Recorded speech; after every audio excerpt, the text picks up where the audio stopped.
So, All one part of right. the Bear Farmer Morning Show. Yes, yeah, yeah. Yeah. Wicked, wicked. Wiki. Not the wiki wiki. Yes, he is the youngest of the bunch, and his Does that mean job, I'm the oldest? he has a job. I don't know how well he does it when it comes to us. He has a job. His job is to keep us, together. Oh, to keep y'all together. Yeah. We don't pay him enough to do that, but you've been there, so. Absolutely. But, Absolutely. So, but yeah, this is nice, Michelle. I'm very why, happy thank for you. you. Thank you. I'm very happy for me, too. Yeah. I'm very happy. And we are located at 1911 Huguenot Road, Suite 100. You can contact me through my Instagram, Mom Michelle's Cafe on Facebook, and schedule an appointment to come and check us out. We have so many exciting things that we could do for you. We have engineers. We have professional photographers. You can come and do videography. We're going to show you the rest of our little spot. Emmanuel Pizzoa is our man here. He is now taking complimentary Yes. headshots for everybody, and so we have people And they are coming looking through. amazing. And they're looking like good. A few I people to know. LA. I know. He's gonna make me look better than I look right now. I'm getting ready to go in there and get snapped up. That's right. Gonna get snapped Got up. them looking amazing. I don't know. I'm gonna go sit in front of him, making sure, see if he can make me look like something. Well, he made you look skinnier today. That was let's good. talk about these cameras in the studio real quick because Talk this about is it. why Talk I about couldn't it. have it in my own studio because I'm so distracted looking at myself talk. Looking That's at true. myself talk here, and I'm like, okay, well, I get off track real quick. Yeah. You were staring at yourself pretty Look, hard earlier today. Earlier, I was Yeah, like, he was so I said, "That's me?" mesmerized with himself. Wow, Yeah, look he how was like, skinny I he look. said, "Look how skinny I look." I said, "Yeah, There you will with the equipment. yes." And we got some vittles down here today. Is this 4K, Emmanuel? Is this 4K? Are we in 4K? Oh, okay. It look we're gonna give you 4K esque because it look like we're in 4K. It's real good.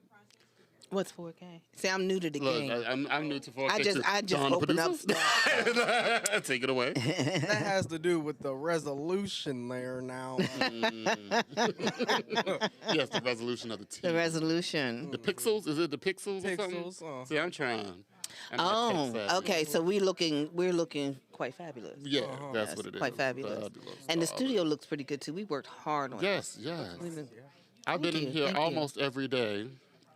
Since we're tell neighbors. them how you do it though. I just You gotta bust a tell. job You like just I'm- bust in here and scare me every time. I Busting in don't here. knock. I do a no knock entry. Yeah, he does no knock entry, and he's about to get dealt with. He keep doing that because I got weapons. But I've seen it come together. It is looking really great. It smells great. We got food here. She got my favorite meatballs. Mm-hmm. What's going on here?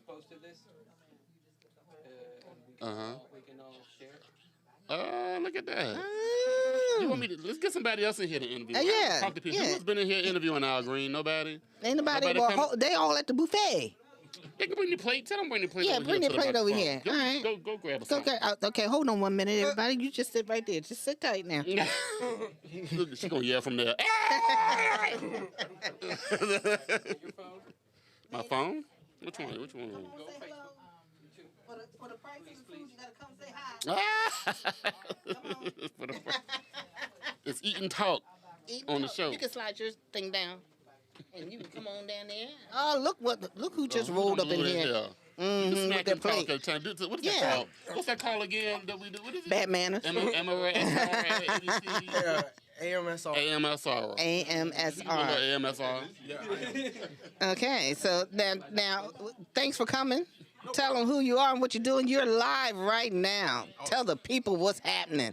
First of all, you got to tell them how good food is. Oh, food is great. Yeah. Food is great. Yeah, and then you got to tell them who you are and what you're doing and where you came from and all that. Come on. Can I do that now?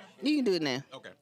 I am Reggie Hall, one half of TNR Catering, one half of From the Bottom of the Pot, one half of Common Sense Cuisines, and there's something else. But I can't think of it right now because I'm always ripping and running. And I'm here to support Michele.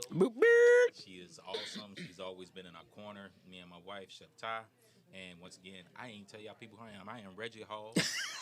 Because I was about to ask. Yeah, I know. I just say it all the time. I ain't say who I am. I'm Reggie Hall, and I am, like I said, part of TNR Catering and Common Sense Cuisine with my wife, Chef Ty, and I am AKA Common Sense Cook. There you go. All right. And what does that mean? Common sense, cook. Common sense. Now you know the common sense value has gone down in America. Yeah, my wife, she's an awesome chef. But at times she may confuse people, so I make things. I simple it down. Did you say you got? If you're watching this right now, the words of your husband. Your husband said that, chef. I simple it down for myself. Because sometimes I don't know what you're talking He's about. trying to walk it back now. Hey, how you do? How you do? Good. Yeah, All right, well, hold on. I'm going to say hi to some people and drag them in here. I'll keep it going. You keep it Come going. here, Tammy Mobley. Hey, Tammy Mobley. I got to go fill up my glass. I'll be right back. You ain't finished your first glass. Hey, go ahead and sit down here. They have an station for me. Well, I guess this is why she wanted me over here so I can talk to everybody. Oh, so Just talking. We on live. We're live. You can talk. That's what I told you to sit down. Introduce yourself. Hi, Tammy Mobley from Curative Conversations and Real Girls. And where's Curative Conversations? It's on 101.3 FM every Sunday at 10:30. Oh, I'm at 10 o'clock a.m. I'm saying the wrong time. Come on now. A safe space to talk, heal, and inspire. I just came from my class. I'm in Real Girls mode. Real Girls. Well, come on. Now we got Reggie here. Now I'm going to get back into him with this common sense stuff now because I love a good common sense stuff. Now, when it comes to cooking, how can I keep it in common sense form? Well, I would say cooking is simple. No, real talk. We overcomplicate things. Maybe so. We overcomplicate things. If you like salt, pepper, and probably some garlic, some garlic Powder. you know what I'm saying, you're good. Anything more than that, you might be walking into deep water. And just think about this. If you have a pretty good palate, if it tastes good to you, I know this is really objective, but if it tastes good to you, for the most part, it's good. Right. For the most part, it is good. You know, unless you smoke 40 packs of cigarettes a day, if you can afford that, and you have no taste buds. Other than that, Oh, cool. yeah, grab the popcorn and put it in your cup. Wait. Did the people know who you are? Yeah, they knew who she was. She looks so pretty. I'm not in radio mode today. I am in Real Girls fighting young teenagers mode. Fighting young Trying to teenagers. get common sense to the teenagers mode today. That's what she is. That's some hard work. That's what the conversation. She looks so pretty. Right. Are you gonna get your headshot, your complimentary headshot done today? She should. You should. It's a great opportunity to get some work done by Emmanuel Pizzoa in dBArcade Studio or Photography or LLC. Studio. Is he? He's a studio now. Yeah, he's a studio at the Culture Mix Studio. Right. Now, we have another special guy here at the table, Al Green, who hasn't really said much because he doesn't have a microphone. Al. Yeah, Al Green. Al Green, tell it. What do I do with this thing? What do I do with this thing? You talk into it and you say Talking hello. to it? Okay, I guess I can do that. Yeah, you have a new radio show. I do. My name is Al Green, and I'm the host of New Spirit Radio, which is your rhythm and praise dance party, airing in Richmond on Sunday afternoons from 2 to 3 p.m. on the Choice 105.3 FM. And in Virginia Beach on the Groove 101.9 FM early on Sunday mornings at 5 a.m. Yeah, you get your praise on early. Yeah, but you got to get your praise. Yeah, There you go. that's the price you pay for going out Saturday night. You know you need that prayer first thing in the morning. You need to get it on. On your just way don't in, go to sleep. On your way in from Just the club. stay up. Stay up. Stay up and keep You know it's listening. only an hour later. Don't remind me about the clocks going back. Yeah. That's the weekend, right? Yeah, Yep, that Sunday, is this Saturday, weekend. Sunday, something like that. I always wake up to it and don't really kind of grow into it too good. Yes, come on. Come on in, Get Jerry. on Have and a let seat. everybody know. Sit down. There you go. Sit right there. I'm going to get up. I'm going to circulate and drag some more people in here. There you go. You done with it, Al Green? You want me to take it away from you? Well, Let's save it for Sunday. We can definitely rotate. You can rotate the microphone. Are y'all really on there? Yeah, we're in there like that. Scoot on up and tell us who you are. Well, you can start. I'm Jerry Howard. I'm the managing consultant for Intrepid Impact Team. Okay. How can I summarize that real fast? You don't have to. We got time. So in 1996, no, seriously, we work with business owners and executives to remove the toxicity from their teams Oh, there you go. and their leadership style, and then we use that as a springboard to increase revenue and profit. What? So what are the identifiers? Maybe we need to remove a few people from asking. What are the identifiers of a toxic team? When you're in a meeting and you ask for feedback and nobody says anything, that's called a lack of emotional safety. Oh. Yeah, and I remember myself, particularly, I used to run hospitals years ago before I got into business ownership and consulting. And even as the administrator, which is basically the CEO, even in my own meetings, I didn't always have emotional safety. Because I just knew that there was somebody in the room that was going to get offended or frustrated with something that I might have to say. Yeah. So you always end up having the meeting after the meeting. But the value to having all the heads together is that you can actually get everybody's opinion. So what we teach is a way to value every voice. Some voices are quieter than others, so we Right. reveal that. And then once we identify the quieter voices, the rules of engagement are they go first. Oh. And because typically your louder voices are going to speak up first, and then the quieter voices either have been misunderstood all their lives or no one's listened to them anyway, so they don't say anything. Yeah. So what about, when I was in the working field? Oh, I'm working for myself now. Yeah, absolutely. No, I hear you, man. But even then, when I was a part of that regular 9 to 5 thing, it was always those who had a problem with the authoritative figure. Now, do we identify those people? Yeah, a lot of times the people that have a problem with the authority figure are the people that maybe they're a louder voice, but they don't have what's called positional authority. So they talk a lot, but they don't have the authority to make any changes, so they get frustrated by that. So a lot of times directors or leaders or anybody really, even if you manage just yourself, you use positional authority. And that's how you get things done. But people only give you like half their effort that way. But if you can truly influence them or inspire them or just hear them out, then they'll give you at least 80, 90%. Okay, well, tell me this. What makes a great leader then? They talk last. What? They talk last. They listen.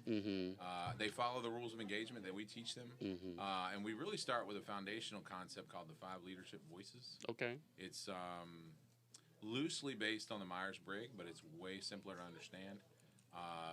And so by identifying this quieter voices in the room and then seeing what voice each person is, we can help them articulate what they're trying to say. For example, a future-oriented voice like I am, I'm a first voice creative is what we say. What? What's Meaning, that? Creatives think long-term in the future because they can see the future pretty well. They're really great at establishing organizational integrity because they can see if there's a policy or some kind of directive that's going to get you off track 5 years from now. A good example might be Elon Musk, obviously a creative. But creative is just a nice way of simply saying future-oriented.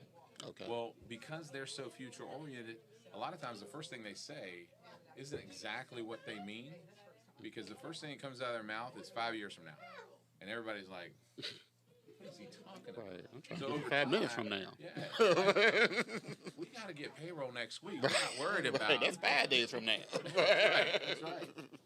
But if you work with the creative or you ask those tactful, critical questions, and then you can help them, it's almost like you're pulling them back to the present. So if you know they're a creative, you just ask a couple more clarifying questions, Right. get them back to the present. They're going to feel great because they got that golden nugget idea out. Right. But at the same time, you're going to be great because now you have maybe the new iPhone in your company or whatever your goal is.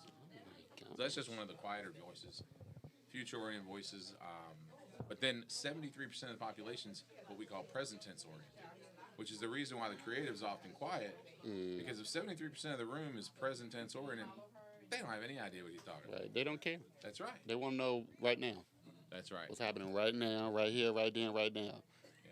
So by identifying everybody's style of communication, whether they're the leader or not.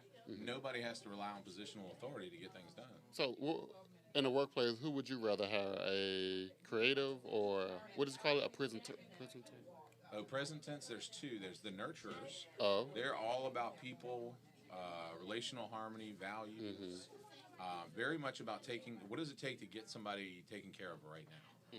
And then there's the guardians. The guardians are organizational history, like how hard did it get to get here. They're protecting the resources. Really good at systems, integrations. You've heard of integrators? Yeah. They typically are the guardians. So I like having a leader that knows their voice, knows their strengths, and speaks that way. Because every voice can occupy every position. It really can.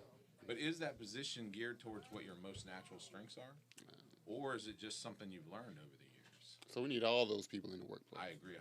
Yep. Okay. You don't want to be heavy top with the same person.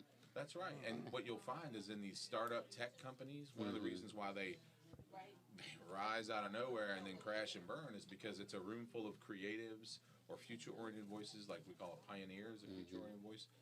They're getting all the innovation and everything done, but then they don't establish any systems. They don't have any human resources or policies or training programs. They just crash and burn. Gosh. Oh, he's giving us the business in here right now. This is Yes, he's giving us the business in here. He's telling us about. Well, you should know about toxic in the workplace. You know, you have. Any entrepreneur who owns a business knows about toxicity. Toxicity, yeah. So he was telling us about the creatives, the nurturers, and the innovators. And those who are a combination of all three. Is there? Is there? So Yes. great point. So what we teach is called the voice order. So everybody speaks all 5 voices. The first 2 or 3 that pop up in your assessment, we do assessments as well.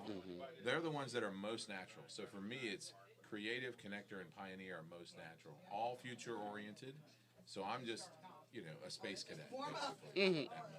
But then there's guardian nurturer and or nurture guardian in my order. Those are more challenging. But that doesn't mean that I can't be there for someone or implement systems. In fact, when I was in the Marine Corps, I learned a lot about how to take care of minute things right now. So all of us speak all 5 voices. Some of us speak more than 1 or 2 very strongly. In fact, if you've had 20 years of training, let's say in accounting, you might think you're a guardian because that's how you operate and that's how you paid the bills. But you might actually be a pioneer. You might actually be even a future-oriented voice. Yeah, I need an assessment. I think I have. You have assessments? I have a few of those characteristics. I speak all voices all the time. Yes. Yes. Yes. And sometimes without initiating the conversation, they just. Just walk into your head. That's right. That's right. And these are usually what we describe, listeners, is the voices that come out of your mouth, not necessarily the ones bouncing in your head. But Well, then. we can assess how well you speak various ones. What I love to tell people about the assessment is when you take the assessment, you might be in a state of mind, you might be in accounting mode. Right? So it's going to give you whatever answer you give it to the answers. So one of the reasons why I love working with leaders one-on-one is because we can take them through a more in-depth process to kind of get that learned behavior out of the way and Right. what's most natural, especially if they're unhappy. Because the key to the toxic leadership, or why the toxic leadership tends to exist, is because that person's not operating in their best version of themselves. Yeah. And if we can get the leader on board with discovering their best version, then they're going to pretty much release us to the rest, and then we can help everybody else. You know what's interesting for me, owning a business and having to lead a group of people, is that you were always taught or trained that you have to approach people differently. Not everyone can you bring forward the same way. And then on top of that, I tend to be a straightforward person. And then the age gap. I'm out here a little older than most, and the industry that I'm in is a younger industry when I was in the restaurant and being a chef, So my communication scares people because I'm straightforward, and I'm straightforward so that you understand what I need done, right? And so sometimes when I catch myself, I realize that, okay, I just scared this person, or it came across like. And so I try to tone it down, but it's very hard because my natural infinity is to let's go, because I have to get from A to Z, and I need four of you to help me get there, and we all need to move this way. And so yeah, I probably need some. Well, and that's what you just described is actually knowing what you look like on the other side of yourself, Yes. which so many leaders lack. I mean, they have no idea because you're sitting in that meeting, you're like, did he know what he just said? Mm-hmm. And everybody kind of gets it. They don't. They either keep rolling on, or they're wondering why everybody's quiet, or not looking at them anymore. Yeah. Yeah. So the fact that you know that. That's I huge. know it. Yeah, I know it because of the reactions that I can get from people, and I don't. But you're listening. I'm That's listening. wonderful. Well, I don't want to get hurt, so I'm watching the movement. So when people respond a certain way, and I don't understand it because I thought I was clear. However, the way they perceived it is they took the tone and not the message. Does that make sense? Sure. Oh yeah. And so when I say, good morning, when you punch in, can you please go and dump the ice? Well, what they get is, she got an attitude this morning. It's like, wait, what? No, I just don't want to dance through it, Right. and yeah, I need you to, and it's difficult sometimes. Hey, What's up? how you do? All right. What did I miss? So, you haven't missed anything. Come on in. We have Chef Glenn here. All right, Steve, we are live. We're running live today. Yeah. Oh, hello. How you do? So, yeah, you're going to jump in on this, sit on down, and you're going to tell people where you are. We're at the Culture Mix Studios, located at 1911 Huguenot Road. New address, I know. And you can contact us on my Facebook page or on our IG page and make an appointment to come and see us. This is our opening day. So we're here, and we got people coming through to say hi. Amazing. Yes. Amazing. I know. Talk about it. Say what you're doing. You got a lot going on. I always have a lot going on. Yes. Hello, folks. My name is Chef Steve Glenn, as many of you know. I was on Hell's Kitchen last year. That's where a lot of people recognize me from. Yeah. But as of recently, I have been traveling up and down the East Coast, just doing private events. Hard to catch and them. cooking for all types of people. Yes. But I am finally centralized again back in Richmond, so Yay. I'm a little bit easier to get a hold of nowadays. But of course, Michele and I are working on some cool stuff in the background as far as food goes. So Because I am still catering people. I am cooking. oh yeah, she don't yeah. stop. The lady No. doesn't stop cooking. So stay tuned for all the cool stuff that we're gonna be unveiling here Yes. in the next couple of months. Yes. I love it. So thank you for coming. Now, you just getting here. So now, a couple of things. You have a branding that I've seen. You're marketing with, am I saying it right? Who Maker's hopping Mark. around? Yeah, Maker's Mark. There you Yeah. go. Yeah. Imagine that. I was going to get some tonight, but I'm too young to go into the ABC store. Used to be my drink of choice. Hey. Yeah. Maker's Mark reached out to me a while back, and we've just partnered up. And every now and again, I do advertisements and stuff for them, and just kind of promote the drink. I mean, it's an elevated bourbon, so See, that's I love to nice. pair it with Because some- only Boone's Farm came after me. And I called them back, and the phone number was disconnected. So I'm Oh, wow. totally lost. But Boone's Farm, we love you. we love Boone Farm too, but they're not paying my bills. Maker's Mark is, so shout out to Makers. Yes, Maker's Mark. Wonderful. So I'm going to grab some people. You hang out. And we have Al Green on the wheels of steel managing the machines and everything, because why? I don't know how to do it yet. So I just open up stuff. So we're going to figure that out. I'm going into deep training with Al, right? Al, you're going to show me how to so I can be an engineer Good. extraordinaire and chef. It's That's always right. Good to get that extra skill. You know what I'm saying? You never know. I don't know how to do none of that either, so thank goodness for you, Al. Yes, thank goodness for you. So keep it going. I'll be right back. You keep talking about the toxic folk. I'm not toxic. I just got issues. That's right. I'll be right back. But you recognize them. We all have That's issues. right. That's right. That's I like that she said issues because we we call them tendencies, is what we call them. So I have a tendency to drink too much, so I don't drink. That's a tendency that I stopped about 15 years ago. But we all have tendencies. Like she was saying, when someone comes to work, she says, "Good morning." Right after you clock in, I need you to do X, Y, and Z. Well, that's a tendency to get right to the point. So if the other person knows what her tendency is, then they know she's not doing anything wrong. She's not being angry or anything like that. And if she knows that the other person's tendency is to get or to prefer to be asked how their evening went before they clock in, then she can do that too. So that's part of how we remove the toxicity. We take it out of everybody, not just the leader. Nice. Very interesting. It's fun. I can talk about this all day. Please do. Very knowledgeable in the art. But so are you here promoting a book or something? I know I just got here, but you seem like you got something going on. Yeah, I'm a consultant, right? So Oh yeah. And actually, Stephen Walker's here. He's on our team as well. We're called Intrepid Impact Team. Okay. We, like I was telling Al, we remove toxicity from leaders and executives, so that way they can lead their teams better. That's big.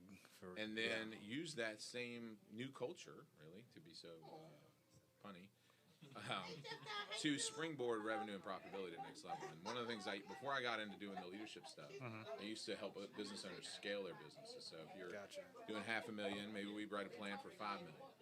Get there that way. But what I learned in that process is that's all quantitative, and that's great.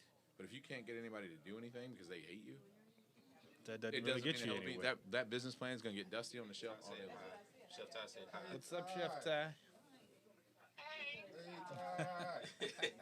Long time no see. Keep getting better. All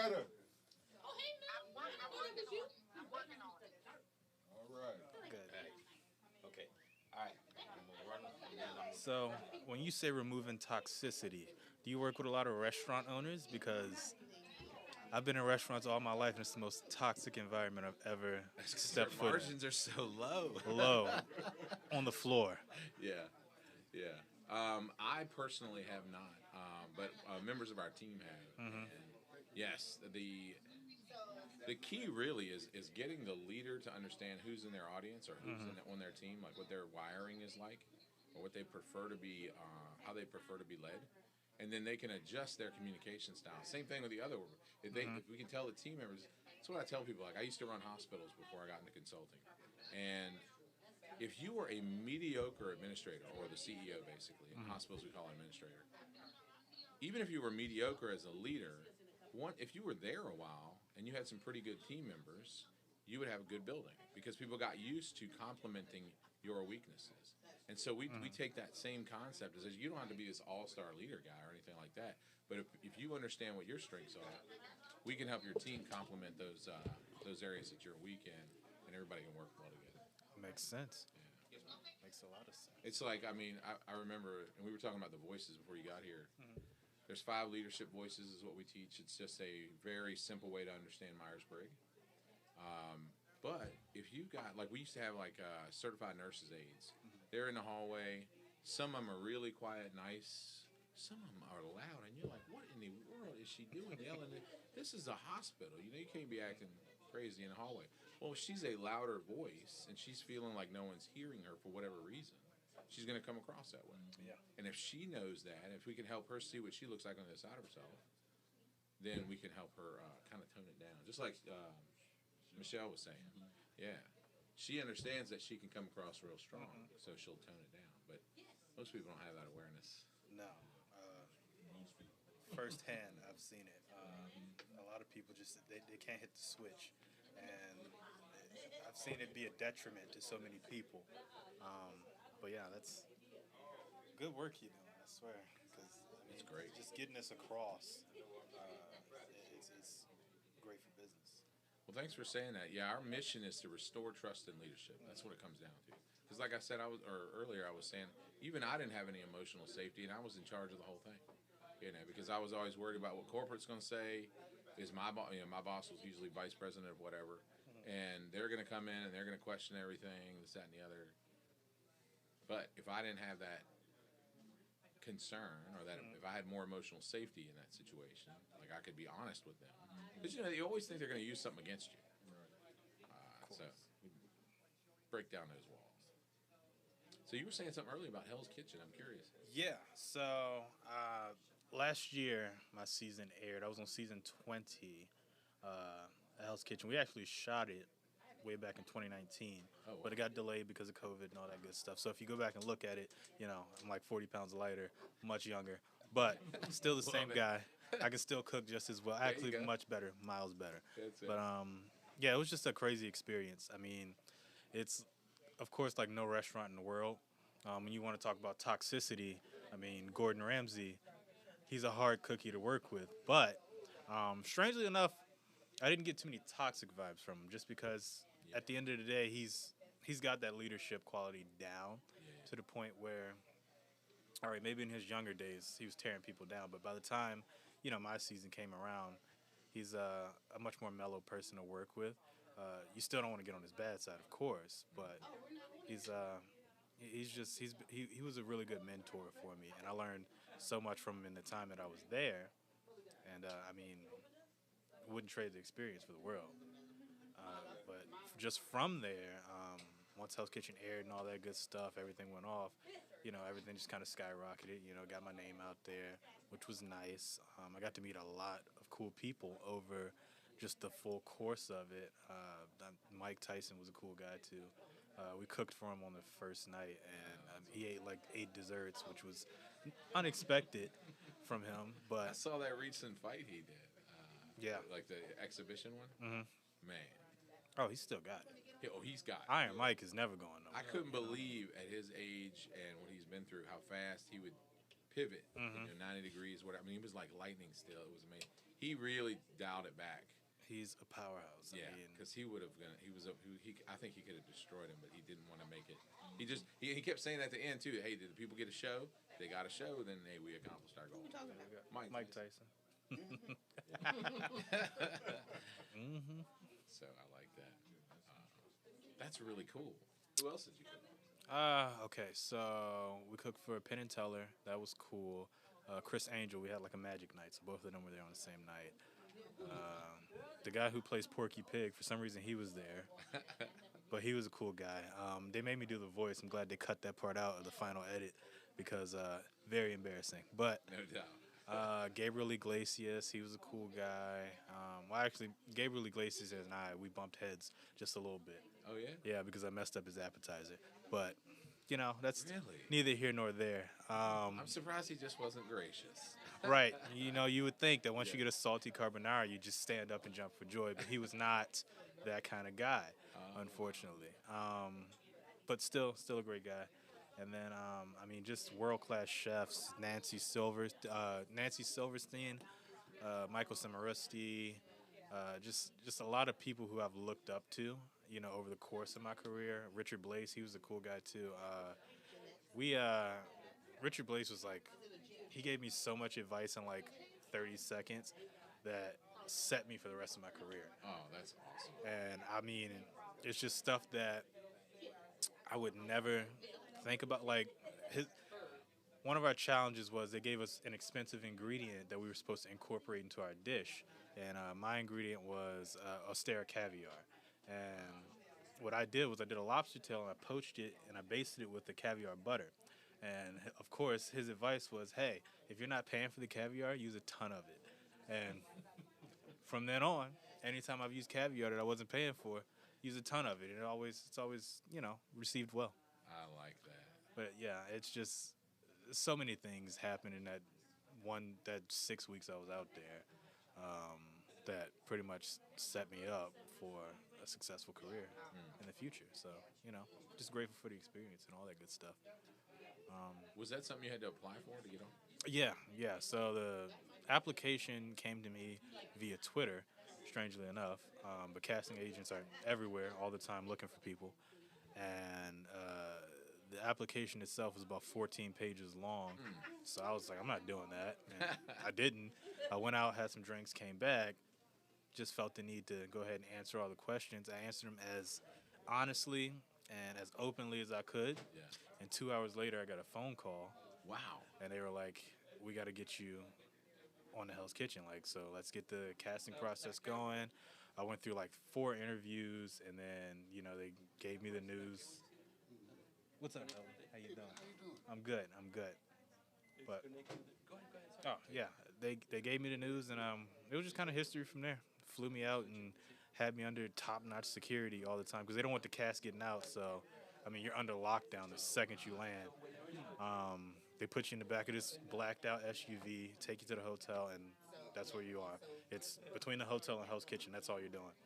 Anytime you want to roam the streets, they give you a chaperone because they just can't have you anywhere.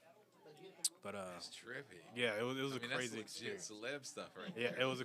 We were walking through casinos in Vegas. We walked through the Paris casino, and we had 4 cameras behind us, like TV cameras, just following us down the hallway. And so everybody's turning, looking over their shoulder, like, "Who are those guys? Never seen them before in my life."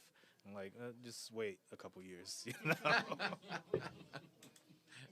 awesome, man. That's great.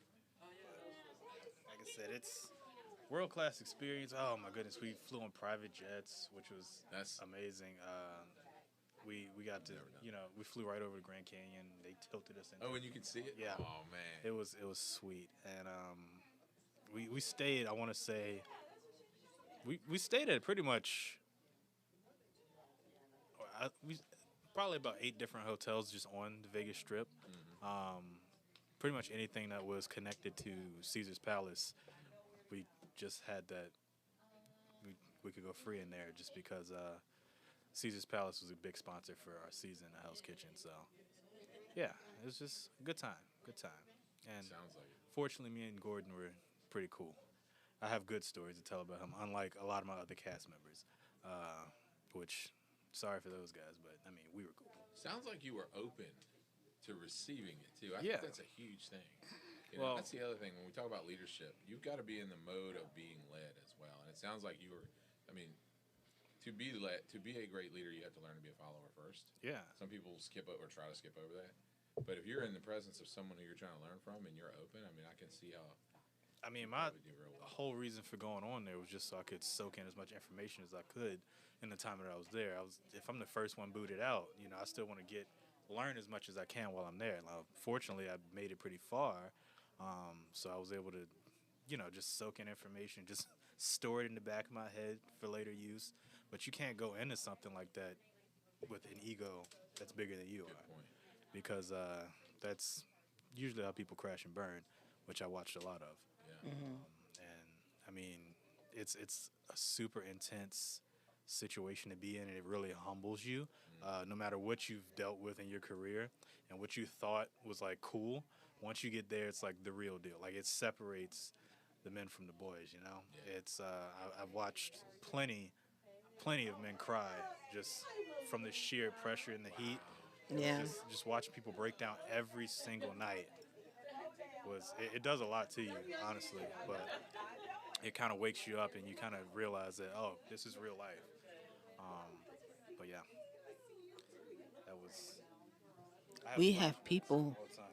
We have people piling in here. So I just dipped in here to see if you guys were still moving and shaking. Who's this pretty young lady over here? I'm serious. Huh? That's you didn't meet her? She was at the pop-up that we did last year, Oh. right by the door. Oh, yes, you were. How are you, hon? All right, good. So, and what's your name again? Emerald. Okay, there you go. Isn't that a cool name? It's a beautiful name. It's a beautiful name. I like it. I wish I was named that. Yeah. Right, Steve is such a boring name. I wish I had a cool And Michelle is so. Michelle's a cool Oh my goodness, I'm Jerry. Come on now. I'm sorry, Jerry. Doesn't get more bland than that. All you need is a Jerry and a Sue, and there you go. And then the last name's Howard. Oh no, What's Jerry your first Howard. names? Come on. Well, but together, it can be something, and you are something. Thank you. See how that worked out? Did Just I pass? Like the name Michelle. I love Yeah. how you flipped that. That was great. Wasn't it good? I'm talented. I'm You are telling you. faster. You came in here just to say that, didn't you? But that being said, I am going to make my grand exit. Thank you both for having me.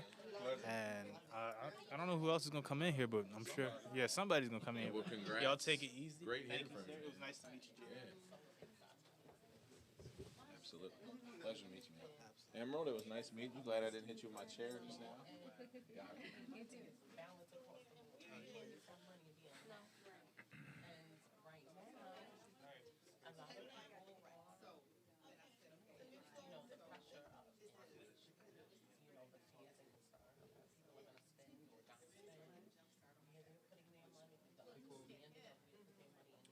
I'd actually never seen Hell's Kitchen before. I think I've maybe watched an episode of it. Definitely intense. Was it? For a cooking show. Yeah. Yeah, Gordon Ramsay is a very strong personality. I'm sure I know I heard of it. And my wife watches this British one. It's like baking, though. They do all kinds of cakes or whatever. She's usually on her phone, on social media, just goofing off at night, and she's got it playing. She's not watching it. Right. You know.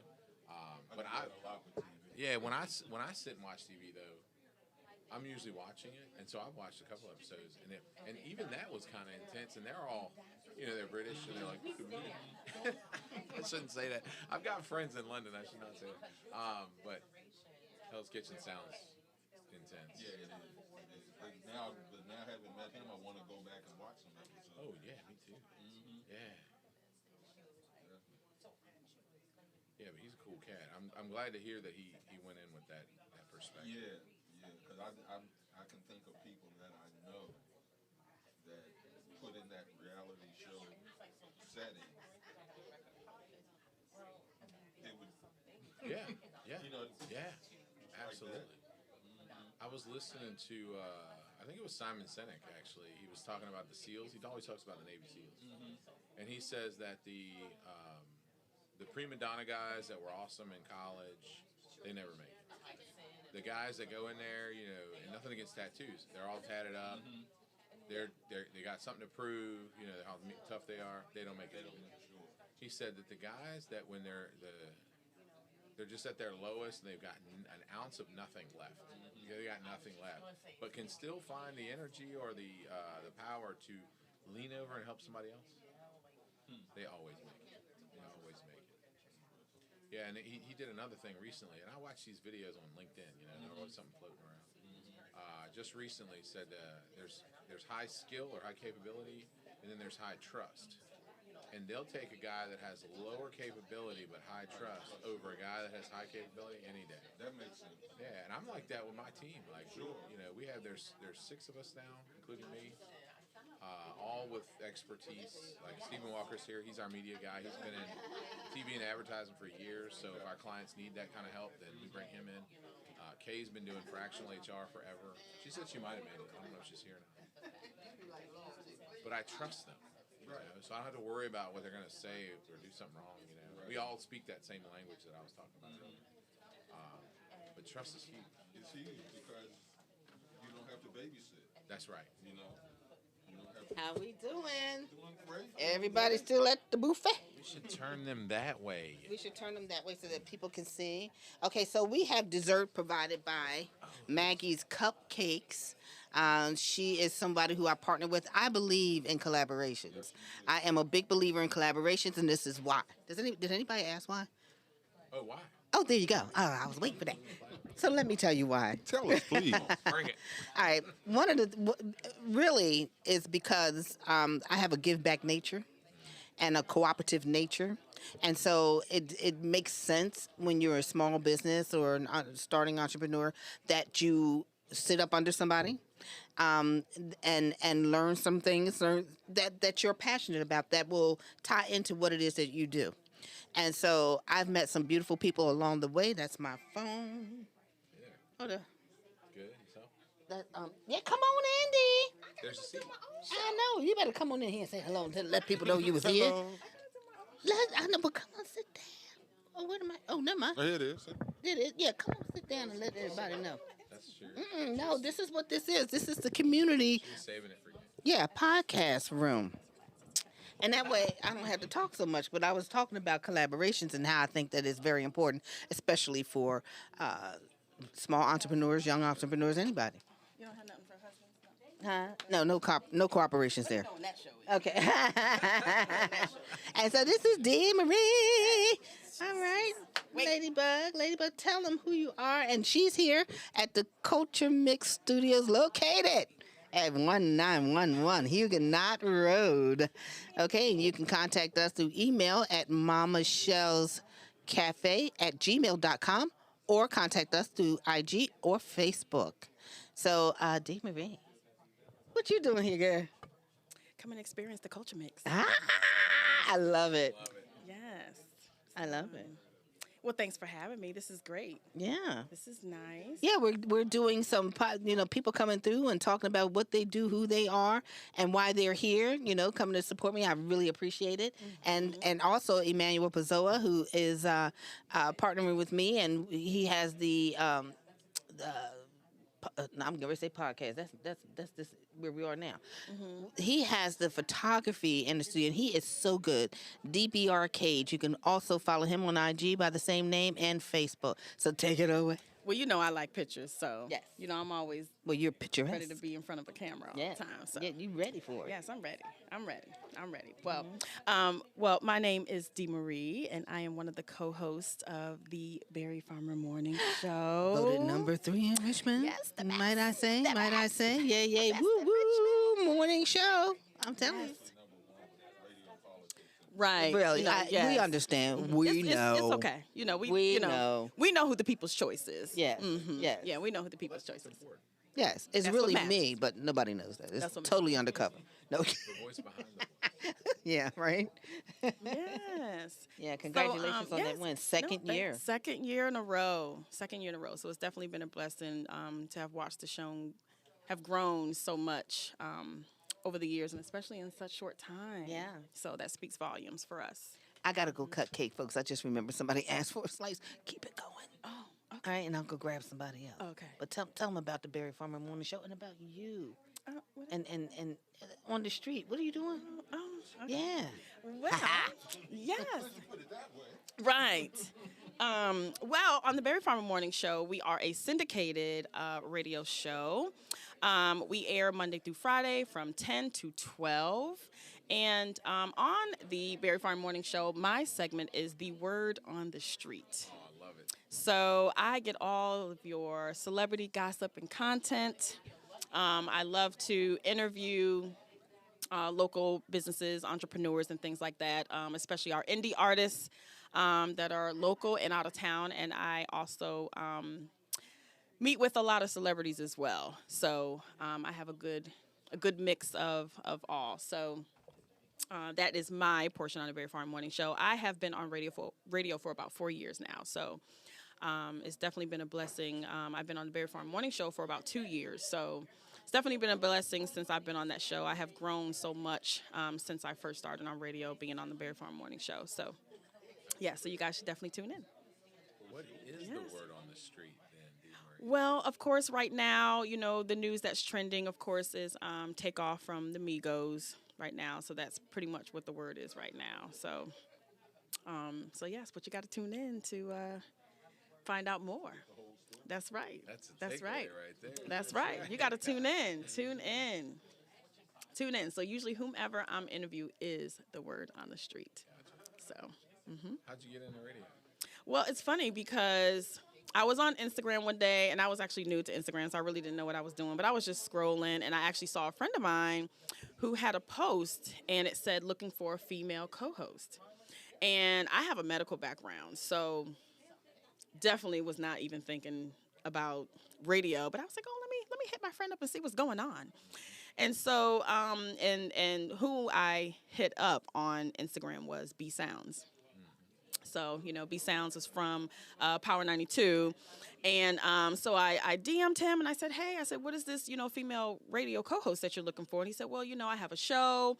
I'm co-owner of a new station and we're looking for a female co-host for my show. And I said, oh, okay. He goes, well, you should try out. And I said, no, it's not me. I don't know. He said, well, come on, just try it out. And so I did. So there were several applicants that did try out for this position. And it ended up down, I think it was a panel of 5 of us that ended up being in the finalists. And so they, B Sounds was recording at Applebee's at the time. And so that's where they were going to announce who was the next female radio co-host. And I just knew it wasn't me because the candidates that were up for running had radio background. You know, they had a media background. Some of them had mass communication majors. They had experience working in radio from their colleges, and I had none of the above. So here I am with a medical background, and here I am trying to be the next female co-host. And so as I sat down and I was just talking to my girlfriend because I just knew my name was not going to be called, and I said, well, you know, these other girls have experience, so why would they want me? You know, I don't even know how to talk in the mic. And so next thing you know, and they said, our next female radio co-host is dMarie. And so I'm just sitting here talking, yeah. And they said, girl, they called your name. And I said, me?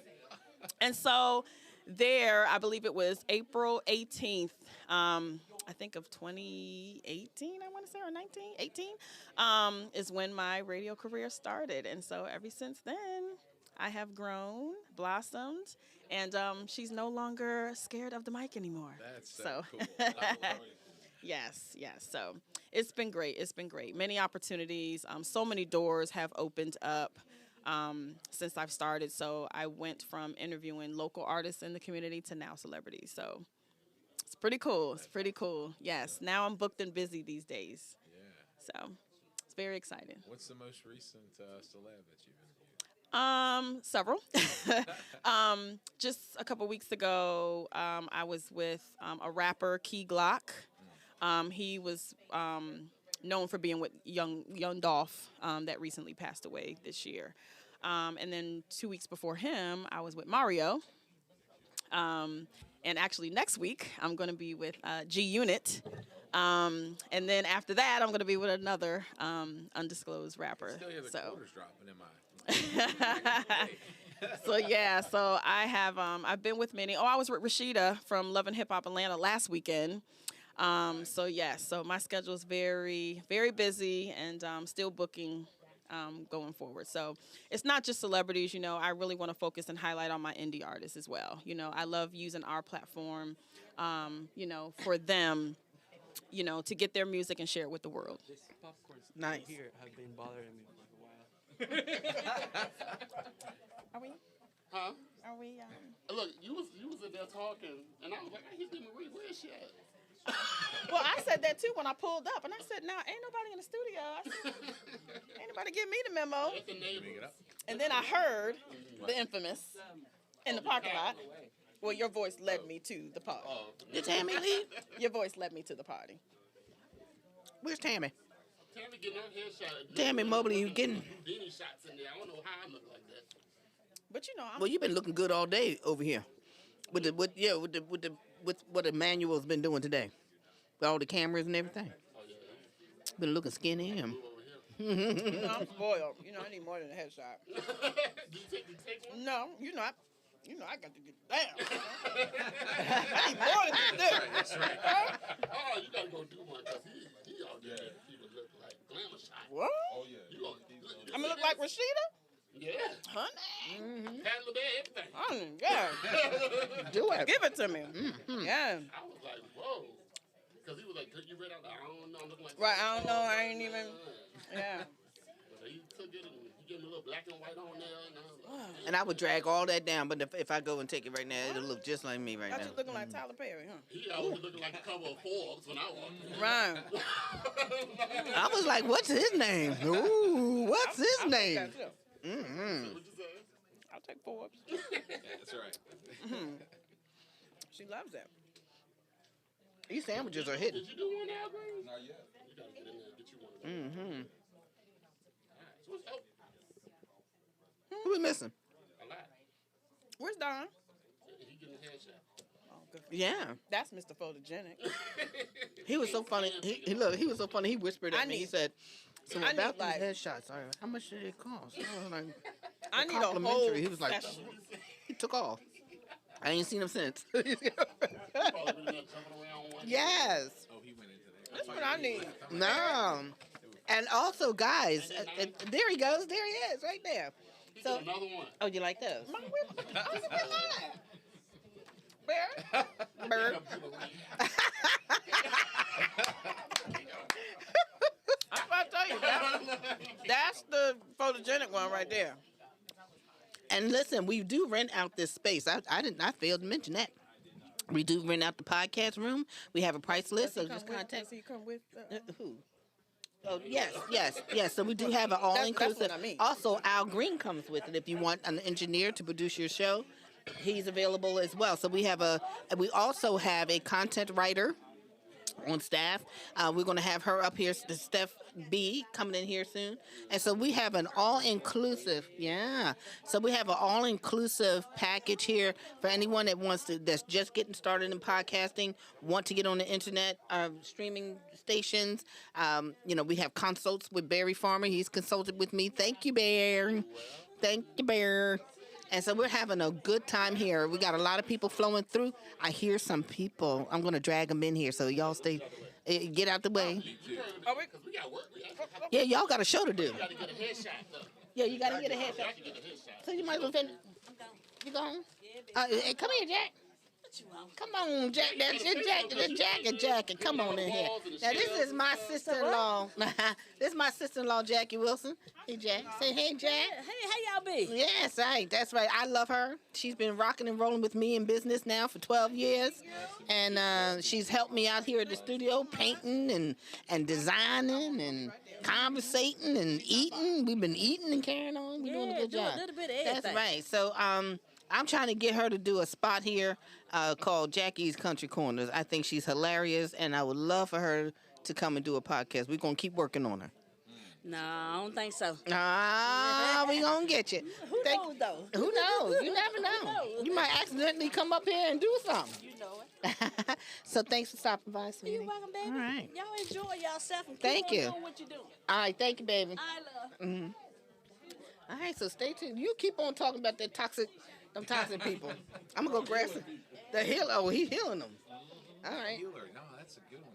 I'm always looking for different code names. The healer. We need some healing out here. Lately, it's been the certified jail inspector. Wow. Yeah. Before I quit drinking. A lot going on there. Yeah. A lot can happen in the yo over here so we can get you on Facebook. We have Vintage in the house. Yay. Vintage, get some beer before you get in here. Make the show a little more. Let's make it a little bit. Yes. So we got Vintage here. He stopped by the Culture Mix Studios. Ooh, excuse me. Put this on. You can put it on if you want to hear yourself. Yeah, you know I do. All right. So thank you for coming. You coming out here to see us at our. Thank you for having me. Absolutely, at our private opening that we're having good in tonight. here. Thank you. Beautiful. Oh, I love it. It's beautiful. The food is great. You know what I'm saying? You ain't looking too bad yourself, sir. Well, thank You know you. what You I'm know, I saying? do- You compliment the place just You perfect. know what? I like to say I do what I want and do what they can. You know what I'm saying? There you go. So we are located here at the Culture Mix Studios, 1911. That's right. Yeah, that's it. Huguenot 1911. Road. That's right. Suite Because I had 100. in the, And your GPS. GPS, I sure did. Yeah, so we're just live streaming. People coming through and holding it down. We got our mentor over here, healing people and carrying on. Yeah, he's sharp. He got Yeah, the he's laser sharp. on, You should have seen his Laser. headshot. Damn, that You know was what I'm saying? ridiculous. Yeah. Yeah, that's I nice. stood there. I said, well, geez, I never saw him look this way before. Don Juan, looking good. I have arrived. Kiss my ring. That's right. That's right. Oh, man. Oh, All man. right, this so is the Vintage- trio right here. This is it. And so tell us a little bit about who you are. We're just going to let people, as if they don't know Okay, who you well- are, because we got some local celebrities in the house. Yeah, you know they are in here, definitely. So let me get in first before they take all the shit. You know what I'm saying? But I go by the name Vintage. You know, I'm a local hip hop artist in the town. You know, I rep. I got a lot of representation in the areas. So, big shout to my sanctuary, the home RVA Rap Elite. Oh, yes. Go in and Love those people. get it in. We do our rappings. You know, if you're ever in town, if you're ever in the area, come on, stop by. Show He your does some love. really good stuff. That organization does some really, really good stuff. And you came out the victor. Yeah. You know, sometimes it's like that. How you doing, sir? Hey. Come on, sit down with us. You get ready to leave. Milton's leaving. They in and they out. Milton is gone. like Milton, that. thank you so much. Yeah, yeah, you live. We see you. Did you get your headshot done? Don't he? He looks like we always say that he looks like Marvin Gaye. I've said that the first time I met him. He looks like Marvin Gaye. That's granddad. Yeah. You love it? It's dope. Come tell people. No, go. Right there. I love this setup. Mm-hmm. The way it's laid out and the way that you can go from room to room, Mm-hmm. you know, and put all this together, I think is wonderful. Thank you, because when you first came in here, it was just all white walls, and I was standing in the middle of it all saying, how are we going to pull this off? Well, you did it. It's All great. right. Dope. And does anyone notice or appreciate the fact that the lights are voice activated? Really? Yeah, so when you talk, the lights blink at you. That's dope. And I ain't noticed that. Yeah, so if everybody stays quiet, It's gonna stop. well, now because of the people out there, yeah. That's fire. I know, isn't like it? that. I am brilliant, and I had no idea. I definitely gotta come in here and put some work. Because I thought the lights were broken because I was by myself when I put them up. And I'm sitting here, and I was like, they're not doing anything. Yeah. Yeah. Yeah. I mean, I didn't think you were. I wanted to see it. You coming in? Well, there you go. Are you leaving? Okay, dear. Thank you. And I'm glad you had an opportunity to talk with Kim. Oh, wait a minute. No. Still got Snickers in. No, wait a minute. This is my makeup artist who is going to be part of the Culture Mix. She is part of the package. So if you need your makeup done, if you want to get some photo shoot done here at the Culture Mix Studios, our makeup artist here, come on and sit. Come and sit down and tell them a little bit about what you do. I know, but come on. You got an emergency? Yeah. Oh, okay. Well, then go ahead and tell them real quick. Name of your business. Oh, it's Elise Darian. Okay. I ain't got imagination. That's it. I just gave At least there. I'll let them know. Good luck with everything. I'll let them know how to contact you. I'll call you. All right. Thank you. Okay, so we're back. Now go ahead. Yeah, you know what it is. Vintage. You know, I come through the city. I had a little bit of beer, but we represent RVA Rap Elite. You come check us out one Sunday of the month. We are in Relax month right now. That was the end of the season last month, so now we're getting into Flag on the Moon. It's gonna be at the Broadberry, December something. I got a show December 17th myself. There you so go. if you're hanging around the city, you might see me on a few flyers. So if you want to come check me out. And so let's talk about some of the music you've put out. Yeah, I got this 3-piece I put out not too long ago called the Valentine's Massacre. It's a really nice little piece. Is that the one when you took the photo on the toilet? I love it. Yeah, I love my it. cousin's wedding. He was suited up in the bathroom. Yeah. Looking It was good. really dope. I thought It was was a cool really dope, concept. yeah. So you know what I'm saying, and yeah, it's a nice little piece of work. If You were wearing floating- Versace that day, weren't you? I sure was. Yeah, you got. See that? I know. I be wearing Versace. You like sometime. I it. just did a show in Versace. It was something else. It was something else at the fashion show. There you go. Yeah, the Fashion Week. Fashion Week. You got to put on Versace during Fashion Week. Sure It's you only do. right. But definitely, if you on Spotify, Apple, iTunes, or wherever you're at, go ahead, pull it up. It's easy to check on it. You pull up Vintage, and then you put in Slimes, SLOMS. It'll come right up. You'll see Vintage Slimes. And Slimes stand for the Single Life of Mr. Shelley. We'll get into that later on. Yes, absolutely. Okay. All right. Secret life of Mr. Shelley. Single Life of Mr. Single Shelley. I like life. it, though. I like the Secret Life. The secret, like that might be the way to go, my brother. That might be the way As to soon as do I it. get married, then we're going to have to switch it up. That might be the way to handle that. I like that. I love it. All right, See how guys. we do here? I love it. I love it. Okay, you all keep it pushing. I'm gonna go out here, circulate, let them know that I'm here. You can get another beer if that's cool. What kind of beer are you drinking, sir? Allagash White. Okay. Well, you know what? Allagash I White. This got is a it. Beer. So if you ever beer hopping, Yeah. I do- Yeah. He had me in the supermarket looking for that. I was like, the what? Whatever happened to the good old fashioned Miller High Life? Yeah, that's the champagne of beers. You know, it never gets old. You know what I'm Never saying? gets old. Never gets old. Yeah. Never gets old. Thank you for having me. Your Culture Mix. We in the building. You know, look us up, look me up, and we'll find each other. That's that. It's cooking in here. Thank you guys. What's your name? Al Green. Al Green. Can't forget that. No, you sure can. Jerry Howard. Nice Jerry to meet Howard. you, Nice man. meeting you too, man. Yes, sir. Absolutely. I had a great time in here, man. So Let me forget this Snickers. No, this is dessert. That's right. Pardon me, I'm sorry. Excuse me.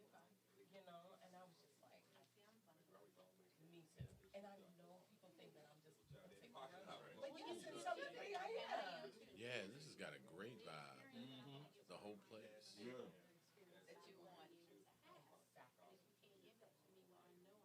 Yeah, when Manny invited me, I didn't know it was. I mean, he said it, but it didn't register because he said something about complimentary headshot. So I just assumed it was his studio. I didn't realize it was a whole thing. media set. Yeah, right? yeah. I'm excited about that. Yeah, definitely. I only go to give me some. I'm not to the same place since I'm in Even when it changed hands for the ownership, I go to the same place. And I don't wear acrylics or anything. I just my natural nails. But when I go there and they do the gel polish and everything else, it's the service. It's that they give you, mimosa when you're in the chair. There are a lot of kids running around. That's huge for me. So you're the engineer for hire? I am. How'd you get into that? That's my favorite question. I'm curious. I've been into music since literally as far as I can remember. Oh yeah. Like when I was just a real little kid, I remember my cousin and we used to go I was a kid in the early 70s. So, we would go to my godmother's house and sing songs for her and stuff. Just was always into music. I started writing songs when I was in elementary school. Nice. And learned about recording and all of that stuff. Took classes. Oh, that's great. Actually had my own studio for a while. Yeah. And it just kind of became, well, you can't do music full time. Where can these skills fall? And it ended up being radio. And I've kind of been between radio and music since 1980. Wow. I did my first radio show in 1980. You're kidding, man. And I never would have thought that, man. You age well. Thank you, sir. I mean, I knew you were older than me, but I thought maybe you were like 50. Just 61 and then February coming. Yeah, wow. Yeah, and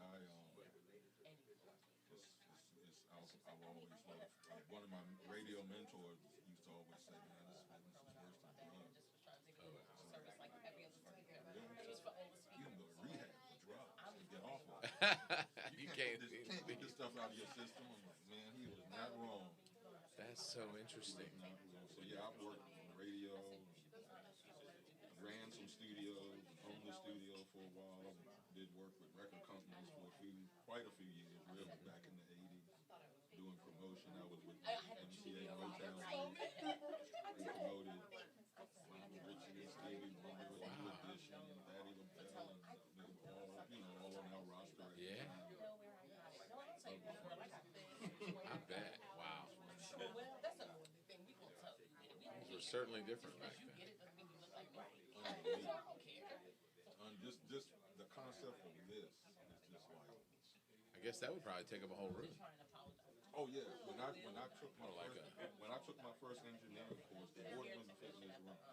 Wow. It was just huge. Like if you ever watch, usually if you watch a movie about music or some band and it was filmed before the 2000s, that's the kind of board you saw. Yeah. And it wasn't, like now, so much stuff is automated where one person can work that whole video. But we would literally have That's right. I'm going to the studio, can you come? I need you to man the buttons down that end, and when it's time to mute, it was like a band performance. Every couple of minutes. It's like, okay, we got a breakdown coming, so we got to mute the drums, we got to mute the horns, we got to mute this, mute that. Shit, you missed yours. I had no idea. Yeah, it's crazy, man. Well, I just read a book. So I was on a flight. I was at a leadership conference in Oklahoma City. On a flight back, I don't always fly first class, but I felt like it at that time. Right. And I met Tommy James from the Shondells. Right. Sitting right next to the guy, and then John Ash plays with him too. I met him, and he and I talked for a while. And he mentioned his book. So I read his book, and he was describing how they put some of those sounds together back then. and it was like that. Like what you're saying, like they didn't have all this synthesization stuff. So the act of putting together some non-traditional instrument sound was just it was like a work of art. I mean, you had exactly. Are you hot?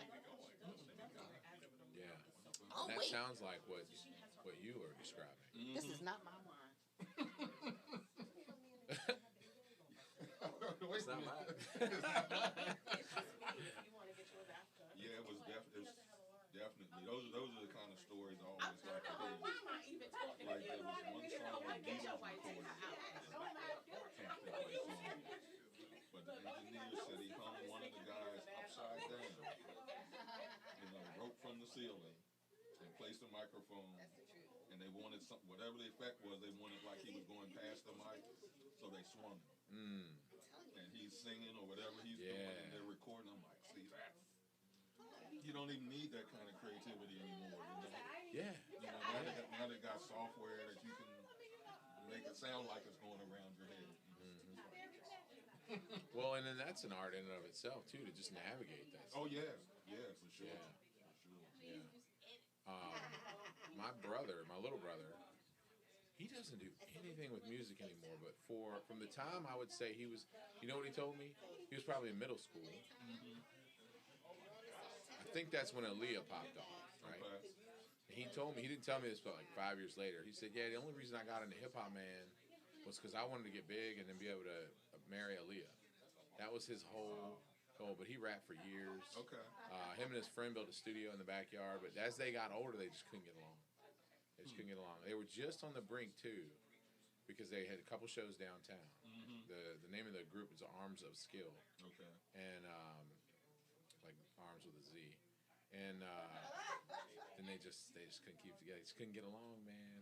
That's tough. Yeah, it was, because they really had been working together for years, like years and years and years, and really kind of had mastered the craft. And then they were just getting used to doing stage stuff, And my brother was in the studio like that. He had Mac equipment, like so he had the computer to do a lot of the stuff, so he didn't have to do some of the hard work that y'all did. Right. But he'd be in there for 10 hours, trying to like dial it in perfectly.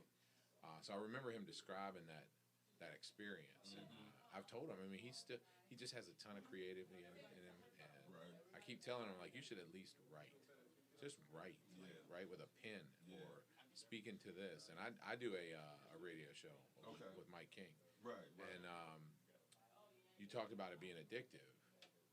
I never liked how I sounded on video or audio, But Mike did an interview, or I did a couple podcasts, or was it last year or the year before? I can't remember. And I was talking about business and faith. That's kind of my whole thing. Okay. And I just it was inspiring, and I was like, oh, this actually does not sound horrible. And then Mike did an interview, and I liked how it sounded.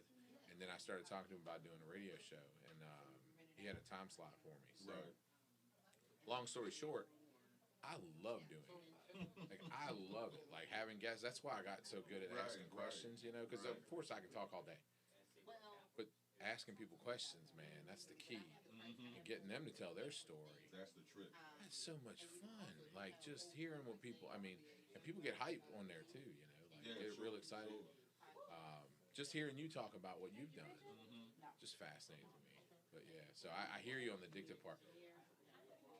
Partly, I think I like hearing myself talk, perhaps. So I'll be honest in that regard. But it's like you get to share with everybody in your own way. Yeah. And there's really no rules. I mean, as long as you're not vulgar or something, That's pretty much it. Yeah. And if you're doing a podcast, even those rules are a lot more. That's true. Yeah, they cuss a lot in podcasts. Yeah. You have to sometimes remind people when you're in the radio, this is not a podcast. Yeah. There are FCC rules. So many words you can't say. Yeah.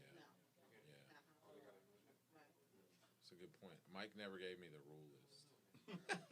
I haven't broke any. I haven't heard anything. Yeah, if you haven't heard anything, you're good. Yeah. It's good though. It's fun. It is.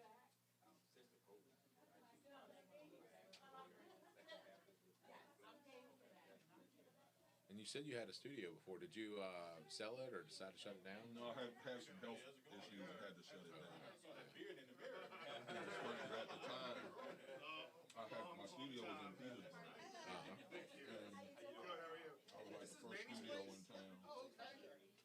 And as my health was starting to get crazy, I couldn't. I know, right? Nobody who I could get to run it, until I get myself together. I have to let it go. Yeah. Hello, Jerry. You doing something? Everybody's come on in, man. Oh, Talk man. about what you do. Yeah, we're all just chilling. Just chilling and Oh, my goodness. Oh, y'all live right now? Yeah. Where are you broadcasting? On Facebook? Yeah. Oh, very cool. Very cool. Yeah. There's a microphone there and one there. Oh, jeez, Louise. I wasn't quite prepared for this. Perfect. That's the right. best It's gonna make it content. even better. Oh, did you wear these or no? You can. And Michelle's having us just say who we are, what we do, how we got here, that kind of stuff. Okay, cool. So my name is Blair Neer. I'm the founder of Talking Monkey Media. I am a full-service digital marketing shop, or we are, me and my team. So we're probably most known for our websites and our nonprofit projects, but we also do everything under the sun. So we do social, search, both paid and organic on both sides. Do a lot of content marketing. We have our own review generation platform, and we have our own CRM too for like lead gen, very lead gen focused. So, we pretty much specialize in saving people out of the bad situations they're in. A lot of people pay somebody hundreds of dollars a month, and they don't know what they're getting. So we do comprehensive plans. That's kind of our jam, is doing everything so we can kind of pull the strings on all the pieces. That's good. Yep. And I worked at Capital One for a long time, for over 2 decades, and I was on one of those teams where it was 10 years. 23 years. There was a couple breaks. I worked for Microsoft a little bit. I was trained on this very specific voice routing platform, and it was very complicated, but it was like one of those. I was paid for being available versus what I did. So I had a lot of free time on my off-call weeks and no free time on my on-call weeks. So off the side of my desk, I just started poking around and learning this. Did it for myself, and then a couple of people asked me to help them, and it was just a lot more rewarding to help people around locally versus just myself. That's how I got into it. Started a company with a friend, didn't take it super seriously, and then it turned serious, and I took over. He retired, and I rebranded, and that's where I am today. I've been full-time since 2018. That's cool. Yeah, so I've been in business since 2007, so I've been around a while, but it's always been one of the Manny. This is the spot, bro. And I met Manny. He does all my video and photography now. He's my dedicated partner. We just finished 2 amazing videos for Vintage Boxing that came out. And they came out What happened with Josiah's fight, man? The guy got sick or something? Yeah. So you know I love vintage, right? Yeah. And all that. I was hyped for him. Yeah. Because I used to spar Josiah, and he would be nice to me and not hurt me. Josiah's like 1/2 my weight. Literally. Like, I'm not even joking. But like lightning, and he hits like Eric. Yeah. You don't want to get hit by Eric. No, I have. Yeah, Let me tell you a story about Eric. I've trained with Eric. So one of the companies we had to shut down, Cody actually, Specialty Drapery, we talked to you about that. So we ended up having to shut it down. But before that, we did a commercial. Now, I had the wisdom to spar Eric the day before. So I'm on video, like a commercial that goes on NBC with black eyes from sparring Eric. Eric is the sweetest guy, like almost you'll ever meet, but an absolute vicious striker. Vicious. Light heavyweight, and just has perfect technique. He hits so damn hard. I met him through jiu-jitsu. We used to grapple together, and he wasn't super good at that, but he got good. Yeah. And then He's the kind of guy that gets good. yeah, he understands it, and he's friends with a guy named Mike Crawford, who's a really good practitioner. And then I started watching him do boxing, and go watch him bend the heavy bag in half with jabs. Yeah, and it's like, I know. Oh, please don't ever do that to me. I love Eric though Boom, because boom, boom. Whop! I asked him one day. I said, "What do you want vintage to be known for?" No, I think we were just chatting. I don't even know. He said the perfect jab. And he broke that down to me. Like I boxed there for about a year, and just my schedule, I couldn't get over there, and as much, so I didn't renew. But wonderful gym, and then the Josiah Pro. I mean, that's the product of Eric. Like he had Josiah about 5 years, go pro, and I think he can do that with anybody that has the. Not everybody's gonna have the work ethic that Josiah has, but if they did, I know Eric could get them there. And that jab is almost impenetrable. Like when you throw it the right way, the way he teaches. Yeah. You can't get hit while you're throwing it, and it's a great way to get in there and really tear somebody Yeah, up. your shoulders hiding your face. That's right. Your body's turned. Yeah, I love what Eric's doing. So we did a lead magnet for him. Basically, we're gonna give away a video for an opt-in, and then work that as a lead funnel. And then we did a video, kind of what to expect the first day. Instead of the person showing up every time, not knowing anything, giving them a video, taking some of that workload off of the class so they can get more training time. So here's what to expect, here's what to wear, here's how we're going to wrap your hands. We're going to help you wrap your hands, but here's what to expect, because a lot of people want to know. So, and Manny did them. They came out unbelievable. Well, they're so good. And that's the other thing I'll say, because I'm just a big fan of vintage, and Eric particularly. He focuses on the new person, the beginner. Like about 25 years ago, I boxed with the Virginia Tech Club, boxing club of Virginia Tech. It wasn't like affiliated with it was just called that. It wasn't affiliated with the college. It was only about like a year or so, right? And then I just got into a bunch of drugs and all kinds of stuff, so I didn't continue. So I was brand new. Me and my son boxed together there for about a year. Was it during COVID or right before COVID? Somewhere around there. But you wouldn't know that he would be taking people to the pro level because of the way he treats the new people, and that's what I love more than anything. You can walk any of your friends in there, and they'll be welcomed, and they'll be trained from the ground up, basically. Feet up. They start with the feet. Yeah. Well, he loves it. He would take two of us schleps from the jiu-jitsu class and do just an hour with us for no reason. Just here, I'll teach you some stuff. He loves the sport that much. He's a pro-level boxer. And he's taken out, just to teach two, middle-aged fat dudes how to at least throw a strike. Yeah. I was just telling Manny how the buttons are stretched. They're hanging on for dear life. Because, we were taking headshots. Did you get a headshot? Not yet. I just walked in, man. Y'all sat me down and... Yeah. So how did you get the name Talking Monkey? Man, it's a line from a song I like, but it's just kind of... I don't want to say self-deprecating. It's just kind of an ego check, level check of we're not that far off of we are it's a song where the angels are like talking bad about us and they're calling on the population. What are these talking monkeys doing? And it's it's just there's so many serious names I could have gone with to keep it light and to keep it like more like my personality and what to expect. And then people just kind of ended up loving it. It's just kind of catchy. But to me, it's, it's a little self-humbling.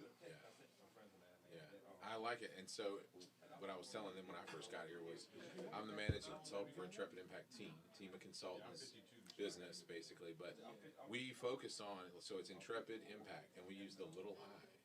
And we got that from a company called Giant Worldwide. It's Giant with a little I, all capital letters except for the I. And the message is humility. So in our name, there's 3 little I's, and the intention is for everybody to be reminded 3 times every time they look at the logo. It's not about you, it's about humility. And we need not think too highly of ourselves, because we need to help others realize their best self. So we have the same mission. Oh, yeah. He's so pretty. Is that Manny again? Yeah. I love that guy. Yeah, he's great, man. I've been searching for a dedicated partner for what he does for a long time. I'm so happy. Me too. I've gone through that very thing. I've gone through like 3 different, and I don't know what it is or what the struggle there is, but it's a struggle for a lot of people, it seems like, and Manny delivers. I found that to be true in a lot of areas, and I was just complaining to my wife this morning about that. I was like, I seem to always end up having somebody who doesn't have a level of excellence dealing with something that's important to me. And so you have to go through 3 or 4 people. Ever since I got into business, because our other businesses, the ones that we start when I left the hospitals, I bought a small construction company and then another one a couple years later. And you just have to go through 4 or 5 experts on whatever you're trying, whether it's getting the phone bill done, the phone turned on, whatever it may be. The IT guys, I mean, I've been using Epsilon Consultants for a long time. They're great, so we go with love with Chris and Dale. But you got to go through people, man. I did the same thing. Because a lot of people are, honestly, out here are middlemen. There you go. Goodness gracious, that was probably loud. This guy. I don't know how I got that. It might be me. I might be like. I just kicked the table really hard, so I'm sure that made a nice loud boom on your audio. See, hello. Can you hear my voice in that? Not at the moment. I'm supposed to be. Because I'm wondering if I'm too far away from you. Yeah, same here. I was wondering if. You're fine. I just didn't feel like leaning forward. You're fine too. I mean, a little closer to you. Yeah, you can always pull it. I started to do that earlier, and it felt like it was hung with something. I didn't want to de-engineer. So is this the podcast room, Manny? Yes, sir. So the cool thing about this, like, you can technically put this outside in that room, in the room outside. So if we have more people, or it's a larger crowd, and if you want everybody like on a line, you can have them over there. As a matter of fact, the other thing I was just thinking is that because there's multiple cameras too, you can switch scenes. So anything that like this right now is happening inside, but over there you can point one camera. If we weren't taking pictures, that could be a setup of people like an interview. You know, that's something we haven't done. Why don't you tell us all about the awesomeness of the studio? Because you took me on a tour, but maybe you could tell all the listeners about it. Ultramix Studios, y'all. Put me on the spot now. 1911 Huguenot Road, Suite 100. I came in talking about Suite 100, and they were like, "Who are you talking about, Suite?" When I walked in, I was like, I don't even know. I don't remember the address. They're like, "I'm Sweet." I'm like, "Yes, you are."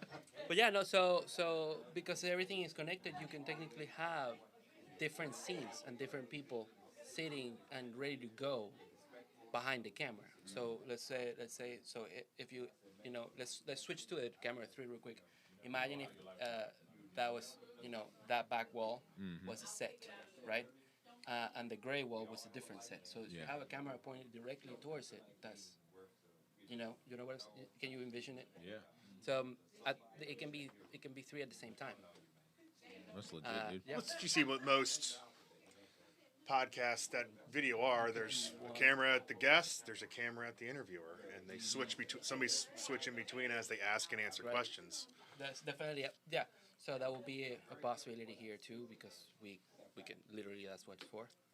I think some of the software is automatic. So if they know somebody's talking, the camera automatically switches. Yeah, but the thing about those automatic things is like you miss a few things, or they For do sure. it whenever you don't want to, or things like that. So it's cool. Or there's a lag. Oh, I've seen it where there's a lag. Stuff, like change. There are softwares that do that. Yeah, for sure. That's probably lame compared to what you provide. It depends. So because what if I want to show your face or reaction, but you're not talking? Yeah. So that's kind of like the difference. I didn't get everybody in that. But yeah, I gotta go back to that other room. No. You guys having fun?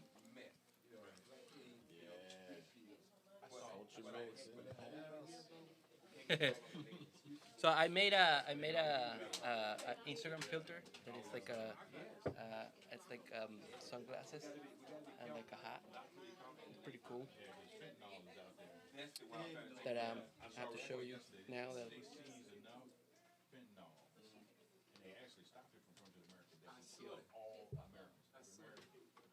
I hope that they remember that everything is being.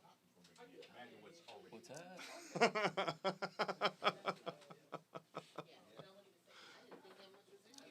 Yeah, baby. Oh, you gotta take a picture and send it to me. Okay. So That's crazy. So you can definitely go to like my dBArcade Instagram and steal that. You can do like says CMA hat by dBArcade. You Such click an that. Insta, like, retard. Huh? I'm really retarded at Insta. And Twitter. So if you I'm go- good at LinkedIn and What's Facebook. up? Look like Man, ZZ. that goes with the beard. It looked for like sure. ZZ Top for sure. Come on. So here, hold it, and you hold it and take a picture, and then. So that's on Instagram. I Yeah. thought filters were on Snapchat. So I don't know these things. Yeah, if you go to Instagram and then try. Crap. Might have to put down your hand. He broke it. The first person that breaks. Oh, I discarded. Hopefully I didn't screw the whole thing up.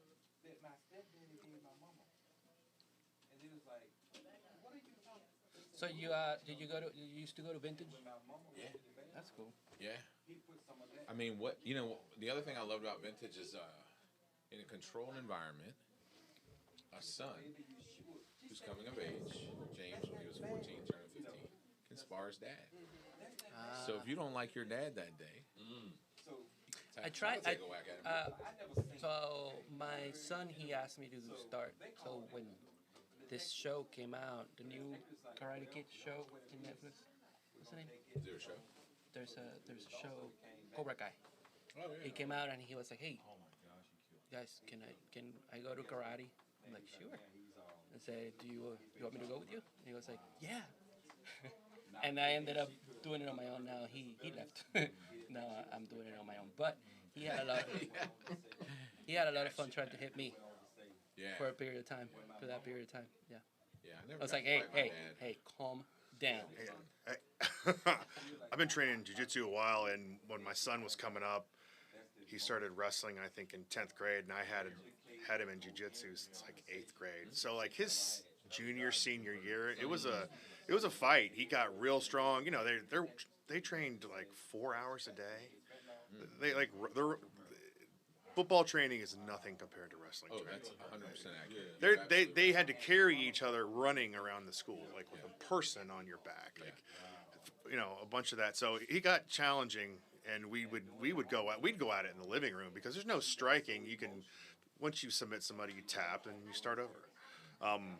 But I'll never forget, he went against, he was sparring at the gym we were at, and I saw him out of the corner of my eye, and he's like down in a wrestler stance, and this dude's just standing straight up. They tap hands, he goes in for a double leg, and he just drills this guy. It was the greatest moment, because he was like 16. He takes this giant adult and just drops him because he wasn't ready. It's hilarious. So, Manuel, where are we located here in the Chesterfield County? I don't know the We address. are 1911 Huguenot Road. Like I have to. I'm Sweet not- 100. Sweet 100. I was gonna say, tell me what kind of services we offer. Oh, I tried to get him to do that. we did. You did? Yeah, yeah. I know. We talked about the flow. Yeah, yeah. Okay. Good. Thank you. Good job. I've been doing my best to keep the guests talking. You know what I'm saying? All right, next. Hold on. And if you need this seat You know for what? something else, No, you just let me you know. are doing a fantastic job. Just stay right there. Well, my love language is words of affirmation, so you are doing a fantastic job. Thank you very much. Michele. I just feel so. Hold it. I'd like to thank the Academy. Another more glassware and stuff. All right, and so we can put it right up here. This is cool. I was telling Manny that I want to record. So you heard the concept evergreen in business? Mm-hmm. Yeah. Want to create some courses. Basically, exactly what I've been talking about is combining the qualitative with the quantitative. Right. And it's something you can buy and you can watch it at your leisure or whatever. And I was telling him, but I need to have some kind of a studio-ish type of thing. And he was telling me some things I can do with my home office. But this is the way it's organized. I don't think it's going to work. So I think this is the place to do it. Just so it don't look ridiculous. Like that. Yeah, I have a studio at home that I have all these visions, and it's like, it's just not gonna work. Yeah. Yes, you kind of can. You know how it's supposed to be in your head, and you're looking at the room, and you're like, Exactly. yeah, that's where I'm at. Exactly, because it's too much. It's still too much home in the room versus studio in the room. You know. Exactly what it is.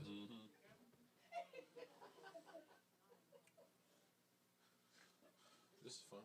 This is cool. We need Nicole Reed in here. Ladies,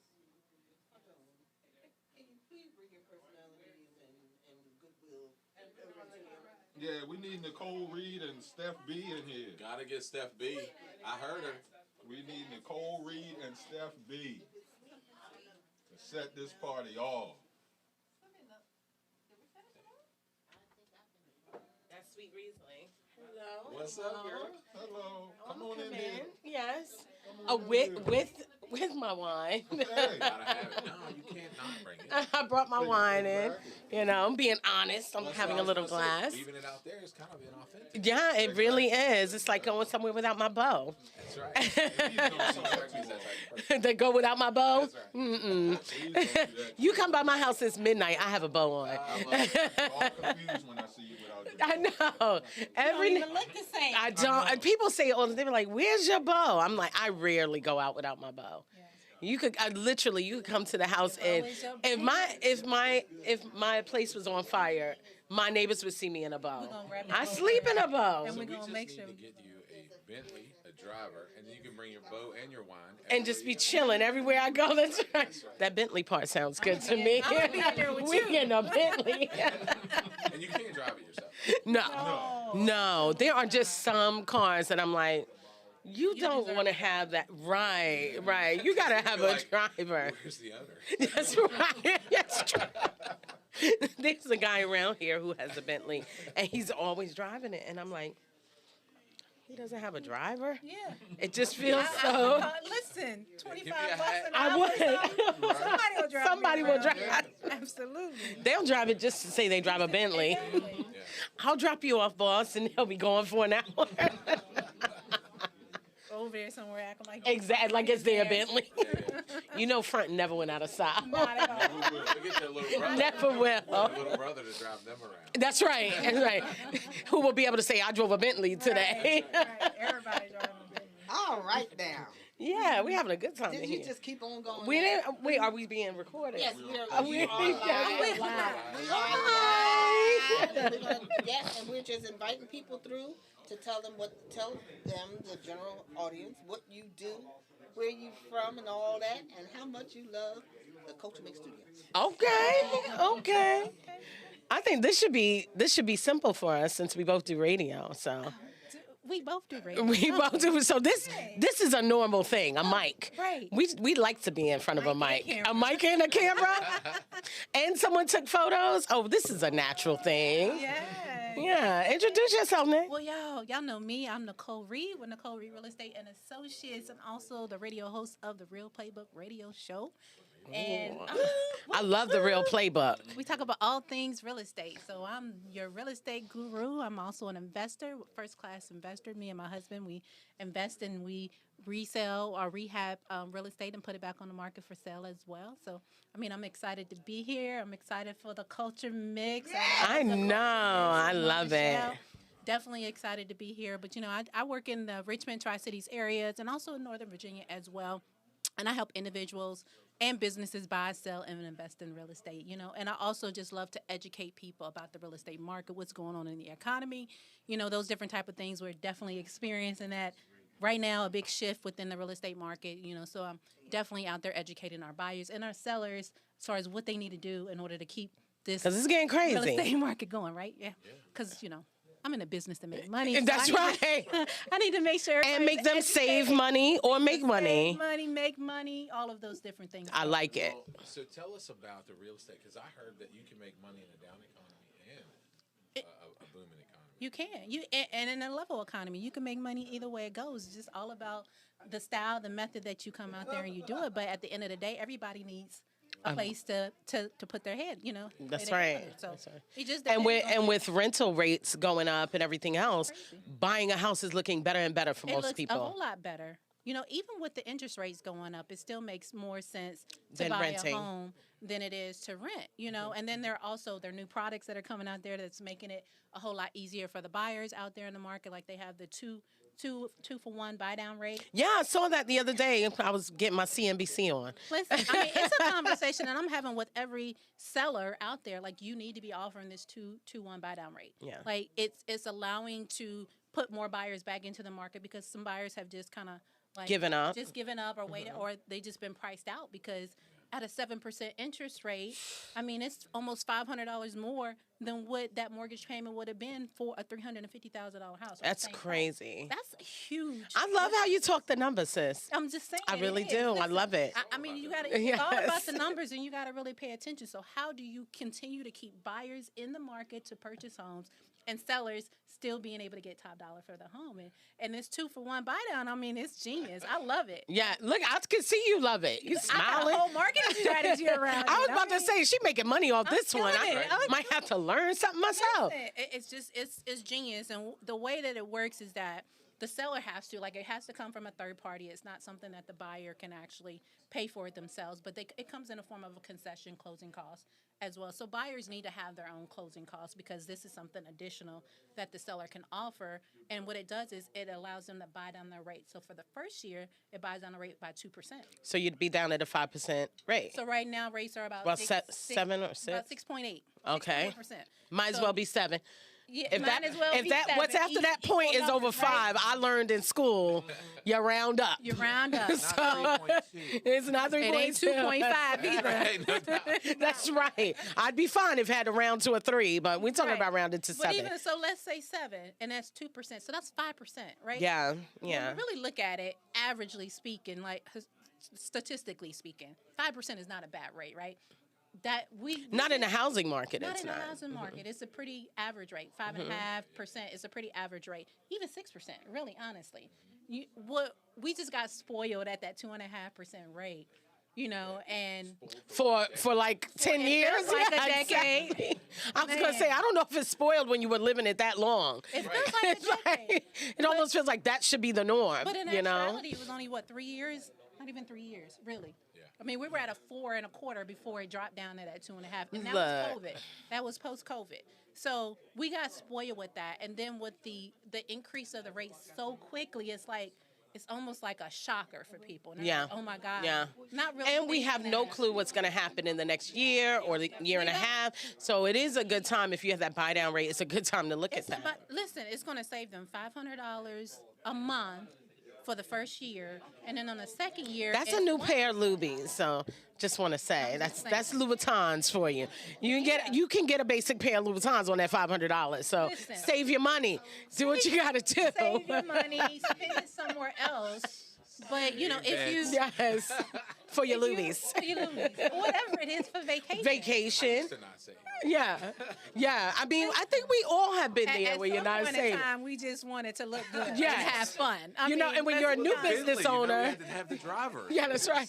When you're a new business owner, it's like the aesthetic is really important. Well, So you're investing in the early And aesthetic. tax write-offs are super important. So you know, when you're in a business, you want tax write-offs, so you don't have a problem with spending money. That's right. That's right. Well, let me jump in here. That was, first of all, it's the education for me, sis. So you know, I'm all It about really I'm all is. about it. Because, you know, real estate, not for nothing, anything real estate, financials, when it's not buying the house, everything else seems boring. Right. Right? So anytime you can break it down, make it entertaining, you know, it's necessary information. That's why I love being around you when you're talking real estate. People need to know it. Yes, yes. And I'm Steph B., the Brooklyn Betty with the Business Breakdown. I am the founder of the Hustlers Hive. I run Bryant Strategic and Octane Sales Solutions. My entire focus is moving business owners from potential to profit, helping business owners be more well-versed in the sales game. That is so important. My big thing for the next 2 years is I'm on an anti-empowerment campaign. Okay. So my thing, an anti-empowerment campaign, my belief is that you power yourself. And, you know, as an execution coach, I'm certified as a career, confidence, growth, entrepreneur, and life coach. And what I've started to tell my clients is that you power you. You know, Ain't nobody for that. you don't need anybody to tell you you're beautiful, you're gorgeous, you're great, you can sell, you can do this. You need people to give you the information necessary to execute. And so I am on an anti-empowerment campaign over the next year. My big focus is giving people the resources they need to do better. And whether that's through my radio show, which is the Hustlers Hive, we actually are launching the master's class. That's going to be 60 at 6. So on Choice 105.3, I'll be doing a 6 p.m. slot where I will be talking all things sales, business development, but more importantly, where business and culture collide. And I know a lot of times people are like, well, culture, it's not, culture in general is American culture. Right. I don't care if you're black, I don't care if you're white. Culture matters.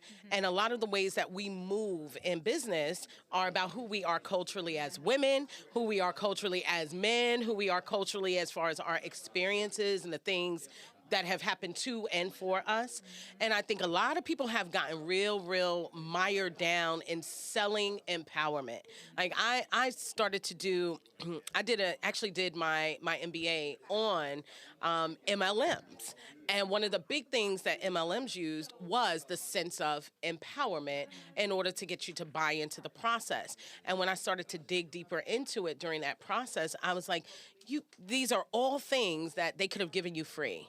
You know, telling you that you're great, empowering you with the feeling of confidence, things that maybe mom and dad didn't give you, right? But the things that you actually need, you were not getting it. And a lot of times it's about the execution. And I could see that in a significant part of society, the people who are not exposed to business owners, right? If your parents weren't a business owner, and I've partnered with business owners who bring their kids in to work all summer long, right? It's not empowerment that they're giving their kids, they're giving them a sense of execution, right? And that execution is what leads them to the next step. So you have to, and not for nothing, everyone doesn't have a Rolodex that they open up and there's a list of people telling them the how, the where, the why.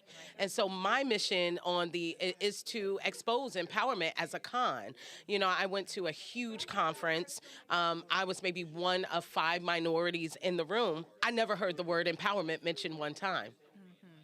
Because these were people who understood that action was more important than words. And you know, I actually spoke to a couple of gentlemen who were present, and I was like, why aren't you pushing empowerment? You know, I was curious, why aren't you talking about empowerment as a movement? And they laughed. They found it laughable. You're making no money off empowerment. Well, but the problem is there are people selling it. Right. So in my space as a coach, as a consultant, I started trolling websites and having the bots look for the word empowerment. 90% of the coaching and consulting practices I came across, we empower you. So then I took it another step and I said, well, let me see who else is using empowerment. Makeup companies. Lipstick does not empower you, ladies. If somebody's trying to sell you lipstick, hair oil, wigs, weaves, and telling you it empowers you. Lipstick, though. You might. Now, I'm a fan of the Ruby Woo myself. I have, yes. Yes. It just, I always say I'm going to do a session called Semantics with Steph, right? And one of the things that I'm big on is the meaning of things when we use it. Well, when you say empower, it means to shift power. The majority of the people who are selling empowerment as a marketing tool don't have power to shift. So it's not real. It's a con. It's a feeling. And I'm saying this as someone who went to a Tony Robbins seminar at 24 years old, and I thought I could run through a wall. Right. Oh, I thought I was going to do something. Motivation is fake. It's fake. Love it. It's fake. And it's discipline, and it's also, and I'll speak to people who are from marginalized community, and often we say those words, we think black, we think brown. I'm also talking poor. A lot of people grow up with no money. A lot of people don't grow up with a phenomenal realtor mom showing them how to do business, a dad who's a business coach showing them how to do things, a dad who's running as a contracting business in the space of engineering and sound. They don't have that. And so to simply say, come to my business, I'm going to empower you. I'm on a huge mission right now. The Empowerment Con is being trademarked. Thank you to my attorney for that. And really just focused on the fact that, my practice as a coach is about moving you forward, teaching you the art of selling in a way that works for you, not just selling in general, but really making sales a personal tool and not empowering you with anything other than actual applicable information. What do you see as the biggest barrier to whether it's a business owner or a salesperson to actually sell? I think the biggest thing is that the mindset of what salespeople are and who they are.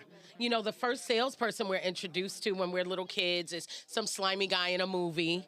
You know, what was or the car sales the guy. car sales guy? I was thinking of what the movie with the little girl who had the lisp and she was going to school, and I can't remember the name of the movie. It was really popular, and she had these mean parents. Her dad was a car dealer, and he was slimy. He was terrible. I remember someone telling me when I was 16 that I should go into sales, and I was so offended.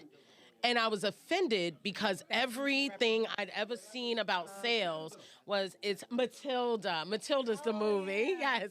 Thank you for the shout out in the back. But, you know, I was offended because it was, you know, my mindset was the car dealer.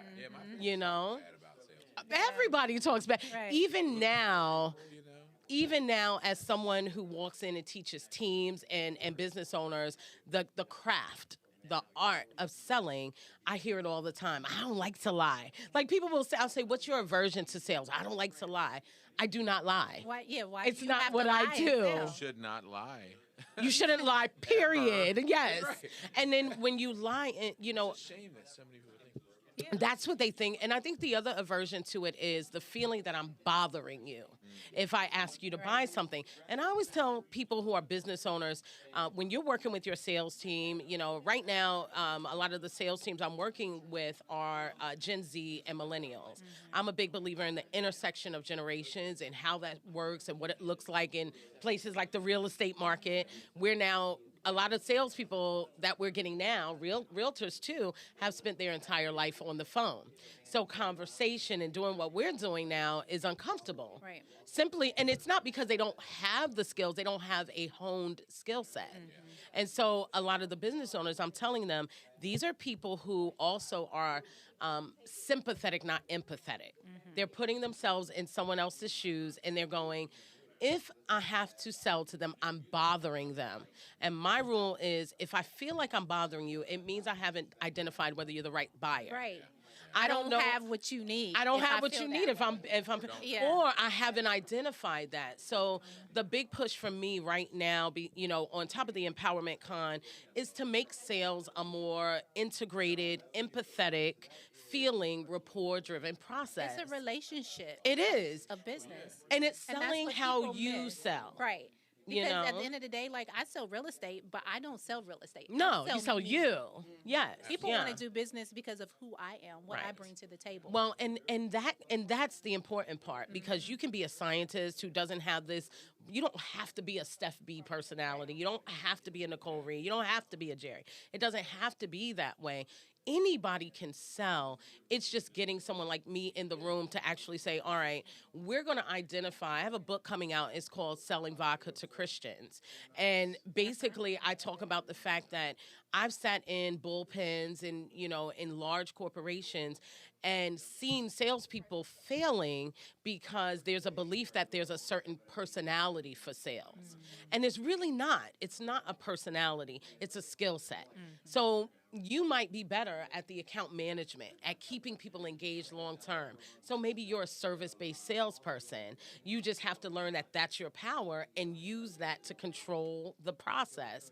Maybe you are someone who's a little more forceful and you have the ability to tell people what to do. I call them the closer. The closer. Yeah, I'm a closer. Yes, yeah. I'm very consultative. I want you to feel good in the process, but at the very end, I'm going to tell you what's good for you. And you're going to sign that. And you're going to sign, yeah. And the reason you're going to sign is because up front I did the work to validate what I know and who I am. Right.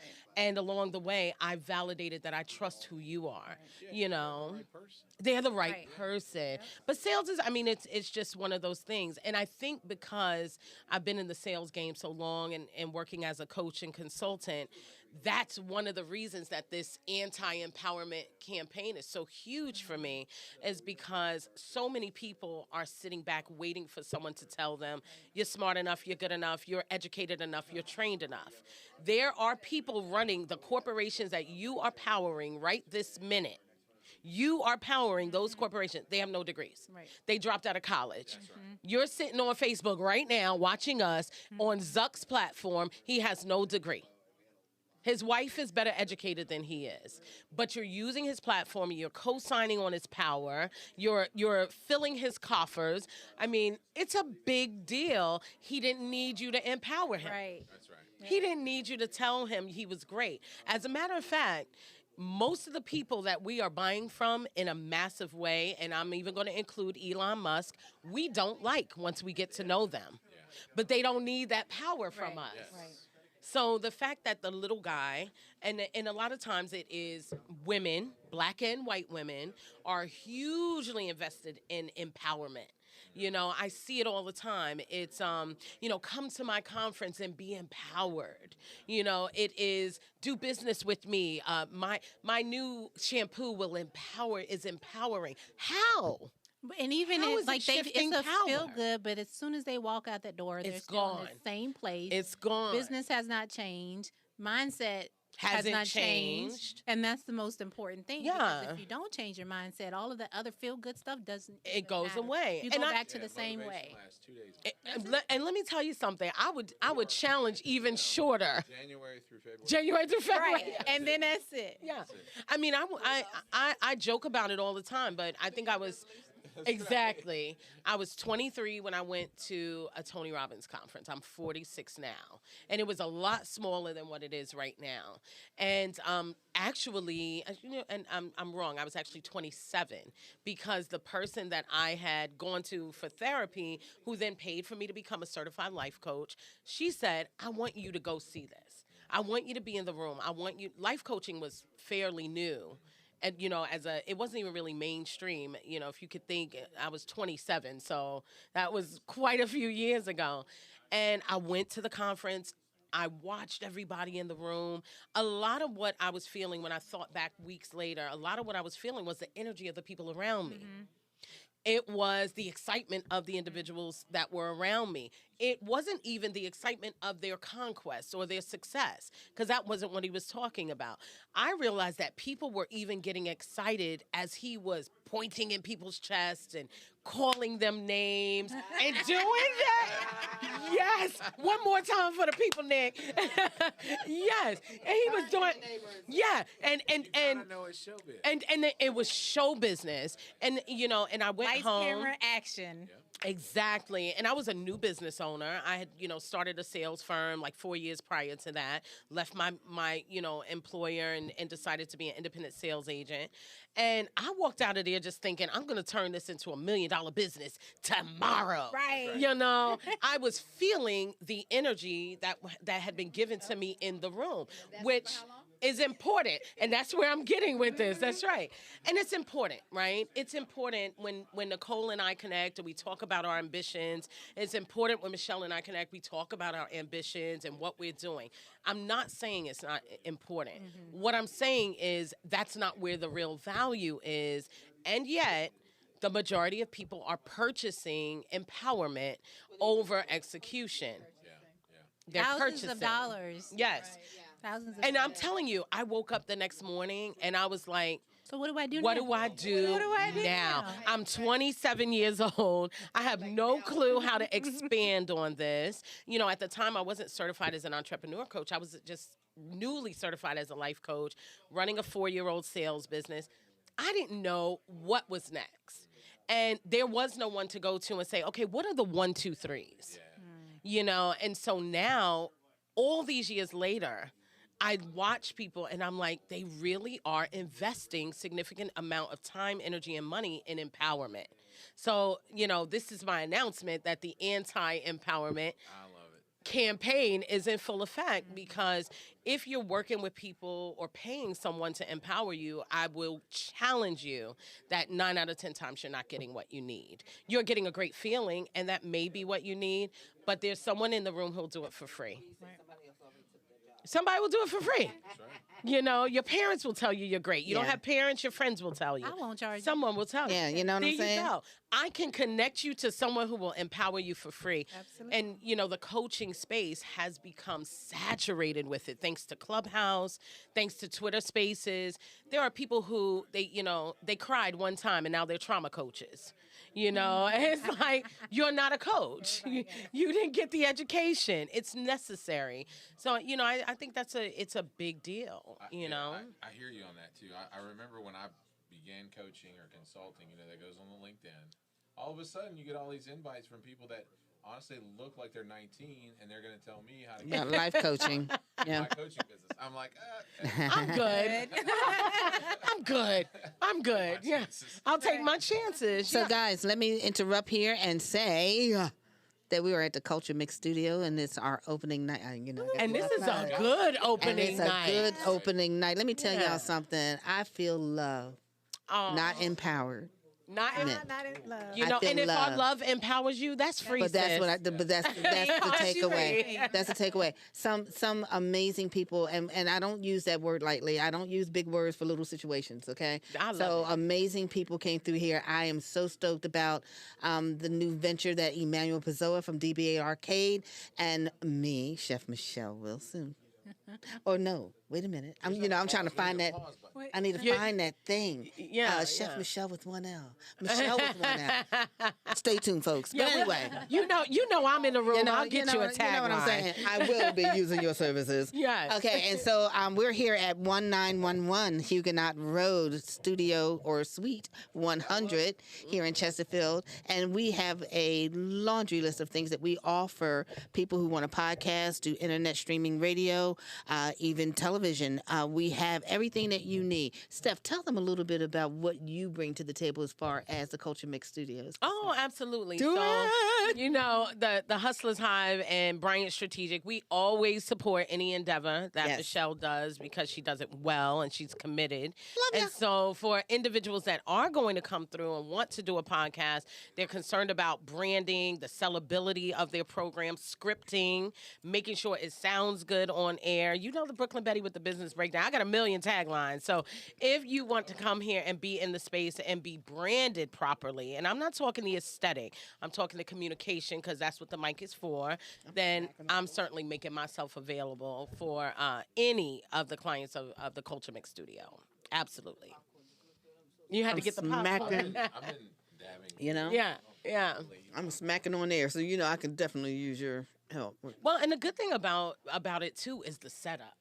You know, just being, because I picked, I'm going to be doing Hustlers Hive After Dark, and I'll be doing my 101.1 show here. Yeah. So I'll be recording that here, and that is more of where music and culture collide. So I'll be talking about the business elements. I actually will be showing you from using different music, different songs, different lyrics, how it directly applies to business and culture. And so I'll be doing that after hours here at the Culture Mix Studio. That's right. And I think that's one of the big benefits because I'm a night owl.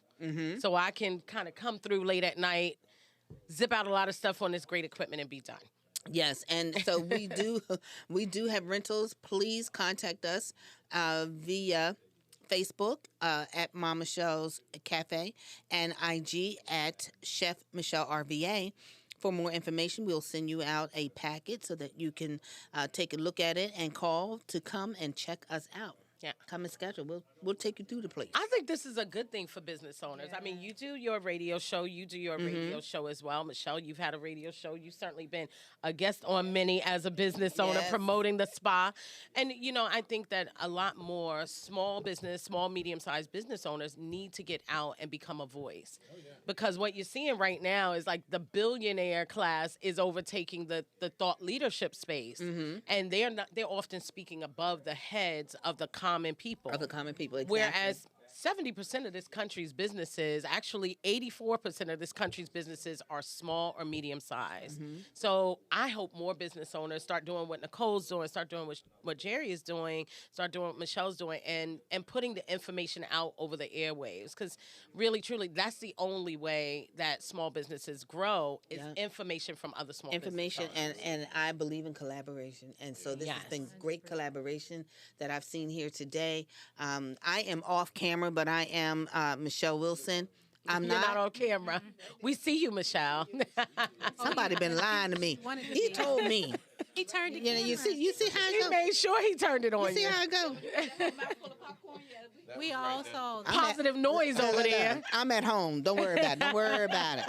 And so it's Positive been a noise great- made sure he's off air, and the rest of us are on camera. Yeah. Well, I wanted to comment too, because small and medium-sized businesses need a community. When I first got into business, I felt all alone, and I think everybody feels that way. But I got a CEO peer group. I'll give a shout out to my man Vince Tucker. He owns Quality Moving Services. He's awesome. I know Vince. Yeah, He's moved me I've known like Vince for 3 about 5 times. years. He's my man. And When you get a realtor to say that. oh yeah, no doubt. I He love was it. in my CEO peer group, and one of the things he taught me, he said, Jerry, my dad was in the cleaning business for, I think, 40 years, something like that. He said, and we were sure we were going to keep that contract. I think he said about 80% of the company's revenue was tied up in one government contract. And I'll never forget this great advice. He said, so, because I was at the time chasing a lot of federal stuff with my construction company. He said, make sure you don't tie up more than 30 or 40% of your revenue in one source. Man, that has saved me. COVID. Absolutely. One of my companies didn't make it through COVID, and it was for that reason. The other one did because our revenue sources were diversified. But you wouldn't know that if you weren't in a peer group. That's exactly right. Exactly. And I like that you say that because I've actually consulted with businesses where when we look at their book, their revenue book, most of their sales is coming from one company. And it's not just the fact that that company could shut down and harm you. That company then will begin to exert their power over you as well as a small business owner. You know, if you have someone, they're aware when they're your largest client, right? And so then now you're now at under their control. They determine where you can move, which then begins to hurt your business in other ways because now you have the concern of, okay, well, since Nicole needs me to be here, and 80% of the time I have to be here, then the problem becomes those other clients will start to complain. They're going to feel the pain of that. So I absolutely agree. I mean, you have to diversify your book. It's also the reason why you need a solid sales core. That's right. It really is because, Because they gotta look for the right fit. Absolutely. And they'll actually do the diversification for you. Yes. And, and first things first, I always tell every business owner I ever work with, before I work with your team, I want to know what kind of sales professional you are, because this is your baby. Yeah. Your real estate agency is your baby. Your coaching consulting business is your baby. Al's business is his baby. That it just is what it is, right? It's your spot is your baby. And so a lot of times the business owner, and I use that word intentionally because business owners constantly say, oh, it's my baby. And then once I get in, I break them of that bad habit because I'm like, it's not your baby. It's not your baby. And the fact of the matter is no one likes to be told when their baby is ugly. So I need you to But some detach are. from calling it I mean, that. like, Yes. human babies. Not There's all some babies human are babies, cute. not all babies are cute. They're precious. And They're yeah, they're not precious. Oh, I like that. So you don't have to lie. She That's had too so many good. babies. She don't want you saying that about babies. But you make a good point. And so your business may be precious to you, That's but right. it's not your baby. You need to be able to step back and say, my business is in an ugly state right now. Yeah. My sales department is not doing what my sales department needs to do.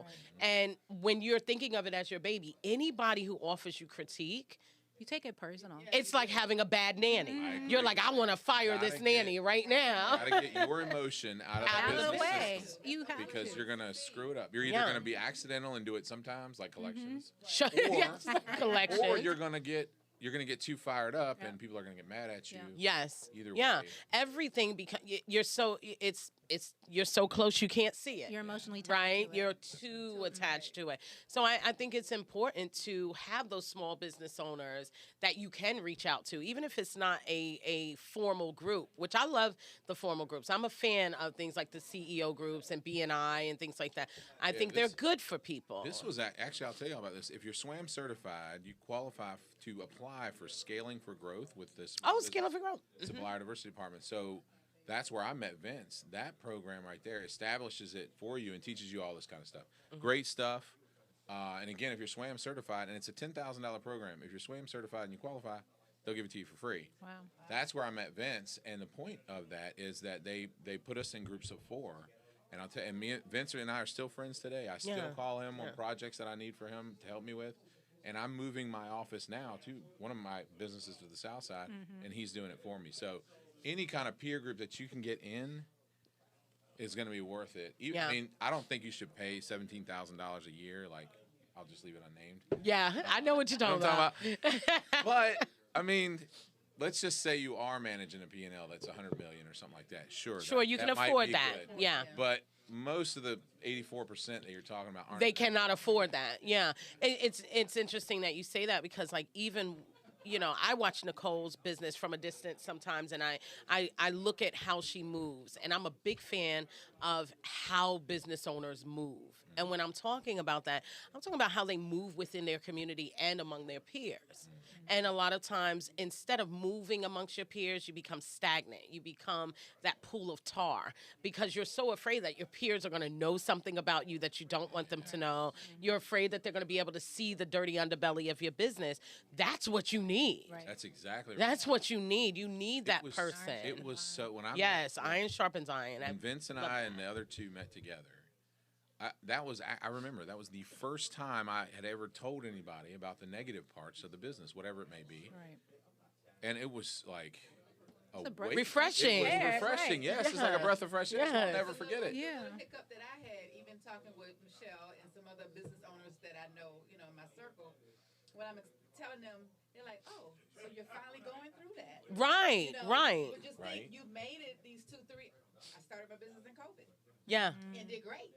Right? So now when the hiccup came, it's like, okay, so, my landlord is a millionaire. So he's like, okay, let's talk about what you think went wrong.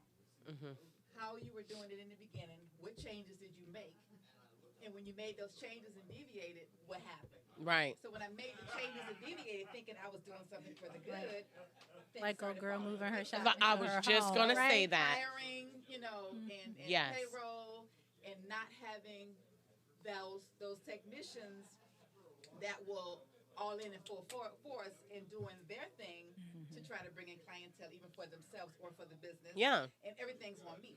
Yes. So when the business owner is paying out everything, you buying supplies, you paying for the rent, the lights, the that. Yes. I know it all. You know that. And marketing could be very expensive. Yes. And when you get to that point and you're like, okay, here's the business cards. I've made them out. Here's the discount cards.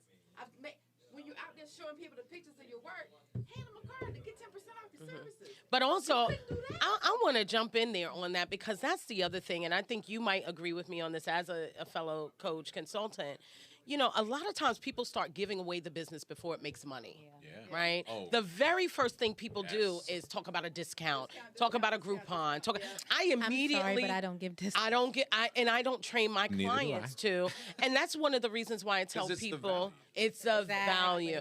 And that's one of the reasons why I tell people there's nothing wrong with investing in a coach or consultant because they won't let you go that route. It is good to have your peer group, but a coach and consultant is not vested in your emotion. Right. That's the They're first thing invested in other things. Why are you giving that away? Why are you giving it away? I mean, ever since I've been in business, I've had a coach or mentor. It's Absolutely. It's necessary to grow. And so for somebody outside to see in your business what you're doing wrong and kind of help. And it's you not need somebody to tell you because and accountability. you just need to be knocked accountability. upside the head Yes, and it's also not. Why are you doing? It's not an admission that I don't know what I'm doing. I try to tell people when they're like, I think I need a coach. I'm immediately like, well, don't don't say it like you're sad. It's an acknowledgement that you know your business is Every worthy. millionaire that I know has a had coach, and you can start with a coach. You know, it's people will say, "Well, what are you, $1,000 or what?" Don't worry. Let's talk about first what you need and where you're trying to get. right, and where you're trying to go. I think the other thing that within that same space is that a lot of times people who are in small businesses, and this is a personal pet peeve because most of my coaching practice is about emotional, mental, and financial wellness, and I attach that to selling because you cannot be financially well in your business if you're not selling. You are typically emotionally unhappy when you're not selling. You are definitely mentally stressed when you're not selling, right? And so when I tell a lot of my clients as they come in the mix or when they're talking to me about the potential, I immediately say to them, look, the best time to get a consultant is when you're immediately thinking that to sell from your business, you got to do it at a discount. I immediately know you need a coach or a consultant because a good one is never going to say reduce the price. I would add too that if you think you got to give something away for less, you should probably raise the price. You should probably raise the price. Because not only you're going to get more margin, but you're going to get more of the customers that will pay that you want to work with anyway. Yes. They're not going to complain. Absolutely. The people that pay the most usually complain the least. Yes. And then you also have to look at what value are you bringing to the table that requires you to think that you have to discount your service. Yeah. Exactly. And I love that. We work on unique value propositions and things like that, but we take it a little bit deeper. Because I hear a lot of new small business owners. So statistically, this is what I'm driven by. I'm driven by the fact that Black women start businesses. 60% of Black women start businesses annually. Annually. So there's a 60 percentile of new Black women business owners that start businesses annually. The average male-run business that starts within a 4-year period of time makes $700,000 on average, right? These are all numbers that you can look up. It comes from every year American Express does a co-study. I've sat in on it. I've also been able to be a part of it, but I read it when I've not been a part of it because it makes sense. Well, Black business, women business owners, the average value of their business is $142,000. $142,000. I would challenge the average woman that you could have worked for someone else and made that. Yeah. If you thought you had enough power to leave what you were doing, usually business owners, we've reached a certain level in corporate America, we leave and we go and start something. You probably were making that. You probably were making that. You probably had a great vacation. You had 401k. You may have been investing in an IRA. You had a full insurance plan. I'm like, yeah, you had all those things. And then the average woman will leave those things and go and make less than $142,000 a year in their own business. And I would challenge and say that number is not profit. That's the revenue. Right. Just about to say that. So there's where it becomes problematic. She might not because be now she's 40 not even getting that. Well, Black women who start businesses, the AOV, the average value of their business, order value of their business equates to $24,000 annually. Wow. Annually. So when I got into the space of being a coach and consultant, I was working as primarily in Octane Sales Solutions. So we were offering larger companies outsourced sales solutions. Bryant Strategic became the end of the business where I was like, how do I make women make more money? How do I get them to understand that they have to be selling before they market? They're spending a lot of money. Yeah. You can go to Canva. Go. That's fine. Stop spending so much money on a commercial. You need to be selling before you market. And sales can fuel marketing. You can pay for marketing later because you'll make money in sales. We're in this digital age where everybody thinks that they need to market. And I'll throw this in here because I believe that the reason why they're trying to do that is there's a self-preservation. There's this fear. That fear. The fear. They think, oh, I can market and leads will come to me. Yes. But if you haven't actually sold, then you don't have a sales process. Well, and even worse, if I work with a lot of service-based businesses. I love service-based businesses because they tend to need a stronger sales core. Sure. Right? It's not as transactional typically. It requires more rapport and relationship development. It requires a stronger muscle. Right, in the sales game a lot of times. You have a product, you can put it in a box and send out 1,000 of them for free to get people to try it. There's all kinds of little, tricks and tips that people will go through before they ever will consider investing in coaching, consulting, that sort of thing when they're in a when they are in a product-based business, right? They also spend more time spending money on marketing. When you have a service-based business, you need to spend more time on the messaging of your business. You need to spend more time on the networking elements of your business. You need to spend more time differentiating yourself from the other people that are doing what you're doing. And for me, the differentiator was, I don't want you to make less money than corporate America would have paid you, because I'm happy to tell you should go back. Right. Yeah. It's just easier. Absolutely.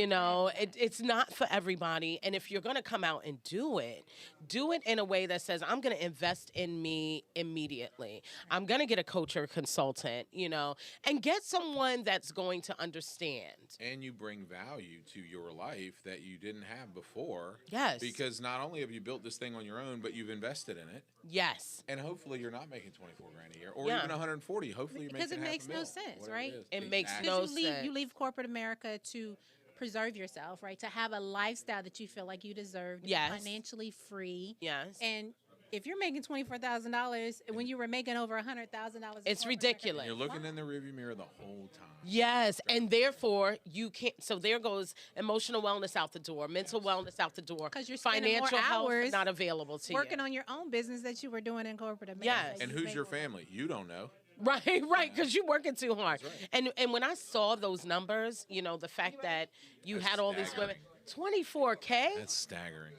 It's crazy to me, but that's the number. And that, for me, that was the motivation to transition into the coaching consulting space, was to not see people struggle, women particularly, and then women of color, struggle so much. I mean, first of all, a lot of women of color, black women particularly, leave corporate America because the growth trajectory is not there. Yeah, we've already made this. We've made it, and then we see ourselves peak. Right. Ursula Burns. If the fact that I could call Ursula Burns or Melody Hobbs as black CEOs who are women tells you that our peak is the ceiling is very low. Right? So we hit it quickly. No one's going to make you the CEO, or the chances of that are less likely. And so for me, it was like, I know that they're going to continue to leave corporate America in search of that success. Right. They want to be a Nicole Reed. Right. They want to be a Michelle Wilson. They want to be able to say, I've been successful financially. I spend more time with my children. I don't have someone overlooking the value of me as a human, which a lot of times we check at the door when we go into corporate America. A vigorous conversation like this in a boardroom can get me perceived as angry. Right. Well, not only that, but awesome yesterday does not translate to anything tomorrow. It really doesn't. It's never enough, whatever it may be. And when you know you're awesome and you should be making a certain amount of money and you hit a peak that you shouldn't hit, it's sad that the immediate thought is, well, let me go and start my own business, because it's not the easiest way to make money. No, it's not. It's just not. And might I inject that the reason why I left corporate America was because I was about to put my hands around my manager's throat. And I was trying to find an exit strategy. That one involve handcuffs. That one we did not want you to take. And Stephanie knows this story all too well. And that's why I am the person I am today. Well, and if you hadn't done that, we wouldn't have the culture. Exactly. That's right. So thank you. We wouldn't have had all that good old food coming out of Mama Michelle's Cafe. You know what I'm saying? So I want to thank Pam for being what she was. Don't call Pam out. Yeah. Pam, for being what you were and who you were during that time. But if you don't have a Pam, It was and you're doing well in corporate America, and you're making your money. Did I take this conversation in a totally but different I direction? mean it's serious because a lot of times Save people your money. don't have a right. People don't have a Pam. They just have a perspective of a Michelle or a Nicole or a Jerry, and they're like, they're out there making money. I can go do it. That's not the way entrepreneurship should be. You don't want to be inspired that way. Well, I like what Jerry said. Like, save your money. Save right? your money. Okay, because people look at me and they're like, "Oh, well, you just left corporate America." Like, I was a vice president of the bank. I was there for 16 years. I ran several offices. I was a small business advisor. I did all these things, and then I gave them my notice, and I said I was done. You saved your money. Oh, I had money. Yeah. And I had money. Yeah. So I was able to leave without having the stress of how I'm going to take care of my 5 kids and how I'm going to make sure our mortgage is paid. Yes. You know, all how of your these husband different isn't things. looking at you like you crazy. Like, yeah, you know what I'm saying? For So adding we stress. had- So, ladies, on that note, we got some people that want to come on. Yes, and yes. This has been and a great one is your conversation. husband, Nicole. Oh, he's coming in Yes, now. he's coming in. Yes, the better he's coming half. in. And so we got some I people- got the better half. Let's let the half. Yeah, the come other in. half I'm going to come in. sign The off. other half come I'm in. Jerry Howard with Intrepid Impact Team. You can find me at intrepid-impact.com. Jerry, love thank you it. so much for holding Man, it down this here is in the fun. podcast room. Love Appreciate it, you. And I'm going to sign off. This is Steph B. You can find me at stephaniebryant.com for Bryant Strategic, as well as Octane Sales Solutions. Whoop, whoop. And I'm going to let my husband have the floor. So Yes. I'm signing off as well. This is Nicole Reed with Nicole Reed Real Estate and Associates. And you can find me at www.NicoleReedRealEstate.com and Nicole Reed Real Estate on all social media channels. Ladies, Y'all not ready. you We do just it. got to say, Nicole and Steph are coming with something for y'all, so pay attention. All right, so stay tuned now. We got some other people coming in. Hello.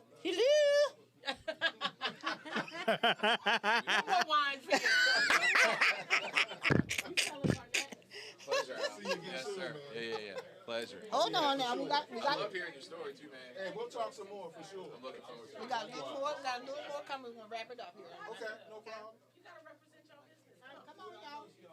Oh, yeah, he said she has me.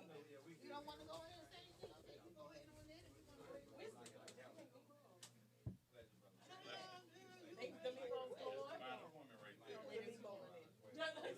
want to What's going on, brother? All right. I guess it's just you and me. Might be. We can handle it. I'm Steven. Al. Nice to meet you. Nice to meet you. down here, you sit right here, and you can sit right here. Oh, I see how we're doing this now. All right. Yeah, so this is like the community podcast room. Okay.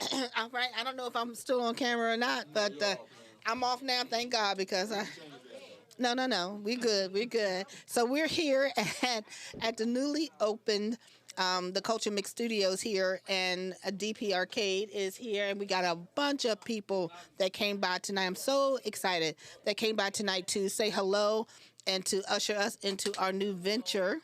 All right, and so we're going to go around, and this is our last round, and then we're going to get out of here. We're going to go ahead and start with you and tell us what you do. Tell us who you are, what you do, and what made you come here and to support us tonight.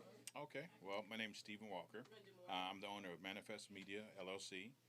We're a media buying and marketing firm, creative marketing firm, I should say. So I love helping companies discover their brand and rediscover their brand, as well as some business coaching as well. I was invited by Jerry Howard. Yes. So as a business coach, I'm actually in partnership with Jerry. Cool. Great. All right. My turn? It All is right, your my turn. All right. So my name is Jake Crocker. I have held many roles over the years. I've been in marketing for 20 plus years, really putting some energy back into Crocker Strategy, which is my marketing and branding company. Most people locally know me because I've steered off into the restaurant business and opened a whole bunch of them for the last decade. He painted the side of one of my walls, but most recently, but I just got out of that because it's not a good time to be in restaurants. It is tough out there. But we just wrapped up my last one, Lady Nolans, which a lot of people know Lady, and it was a big to-do when it closed 2 months ago. Oh, yeah. And my other big one was F.W. Sullivan's, which was across the street, which was one of the more lively spots on Main Street over the past 12 years. But that's another life, and we live in another time now. So we've, the restaurant and bar business is really not a place to be. So right now I'm, happily helping other people grow their business. I also I also run a lot of the business affairs for the Virginia National Guard, so that's my side hustle, military stuff. So Cool. it's so I still keep busy, but very involved in the community and happy to jump over this side of the river and support Manny over here. So.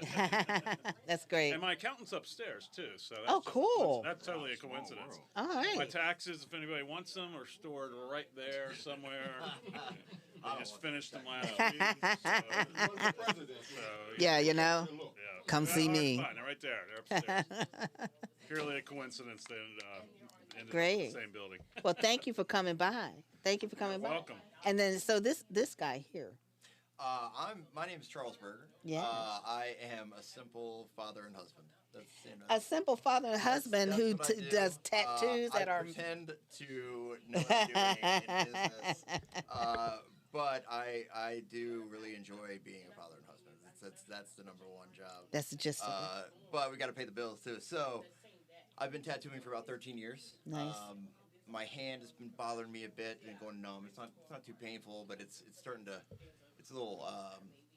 I'm taking some precautions. Yeah. So I've been cutting down on my tattooing a bit, and I grew up helping my mother down in Norfolk with her floral design business. Oh. So I spoke to my wife, and she's the GM over at Curbside Cafe in Mhm. Van on Robinson. She's amazing. She's incredible at everything she does. Look at him smile when he says that. That's not what you said before you got on. No. We're not talking I'm giving about a hard time. No, she's amazing. I couldn't do anything without her, Nikki. Much love to you, babe. But yeah, so we balance work and life as best we can. We have 3 children, 14, 9, and 6, and we're blessed with wonderful kids. Nice. And we've been together about 17 years, married 10. I've had a tattoo shop, 2 Pillars tattooed down on 2nd and Main. Mhm. It's been in that location for 4 years. Before that, I was on Brooklyn Park in Findle for about 2 years. Okay. And I am a sign painter when I get a chance to paint signs. I do that as well. I painted one of Jake's restaurants. It's actually how we met. It was A very interesting story. Tell us pretty cool. about it. Yeah, I pulled over one day and said that building needs a mural on it. There used to be something up there, and there wasn't anymore. And I stopped in and I said, "Is the owner here?" And he said, the lady said, "Yeah." And he came down. I said, "You need a mural up there, man." And he's like, "That's strange because I woke up this morning. I looked out my window, which is right across from this ghost mural, and said, I need a mural on there." And 4 hours later, I show up, and we ended up connecting on a bunch of different things in life, and it's been really cool. It's been a great journey. So that was a nice, faithful day through sign painting and painting murals. And then recently with the flowers. A mural that has made appearances in the last year on a show on both the Travel Network and True TV. True TV. So Yeah. randomly, they Yeah. were shooting in Richmond, and the They were shooting in mural says "Hello Richmond," so they used them both. They Both did, of them yeah, used that's it. cool. Guy Fieri's Diners, Taverns, and Dives, and Yeah. and then 100 Ways to Get Drunk Before You Die, or whatever the True TV. was. Yeah, it was. It wasn't the finest moment for Richmond, but they did do a show of 100 places to get drunk. I had to put that out there because his artwork is seen worldwide, or at least domestic basic cable wide. I appreciate that. So with my hand bothering me a bit, I was called back to doing flowers, and I've really enjoyed it. I started with silks and artificial just to get a style, and I remember my mom doing weddings and the chaos of a wedding. The 2 days before, conditioning flowers, getting everyone's centerpieces made. You know, it's just chaos for 2 days before, and then you have the wedding itself, and you have the day after. And I love that. I thrive in that chaos, and I'm sure all us businessmen, we all do. You know, you have to. And yeah, so that kind of called me back to it, doing floral design, and that has melded into a wedding planning company. Oh. So we are doing non-traditional weddings, based mostly in a darker aesthetic. We, I wouldn't call us a gothic wedding company, but we're pretty close. We do very elegant, classy weddings. They're just in a much moodier feel.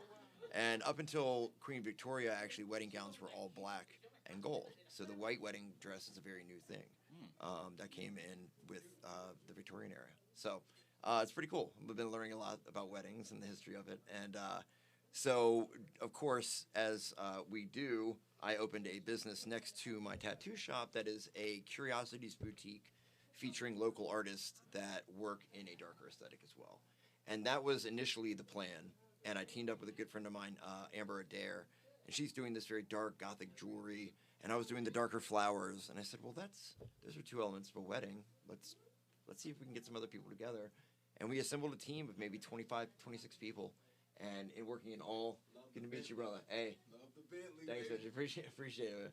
And it's been really cool. So Arcane Arrangements was formed out of our brick and mortar store, Arcane, and that is such a cool journey. We've got some incredible talent from all over Virginia that work in a beautiful dark aesthetic, and we really, we pride ourselves on being local, focusing on the community, and all that.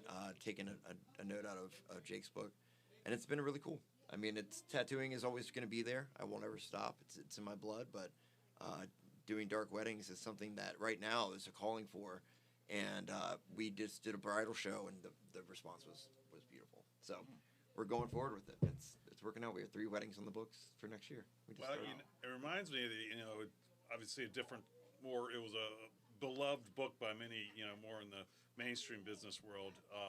The Blue Ocean Strategy. Okay. And I'll save you a read. It was like a must-have like 10, 15 years ago, maybe even longer. But the real simple thing is the Blue Ocean Strategy is you got the red ocean, you got a blue ocean.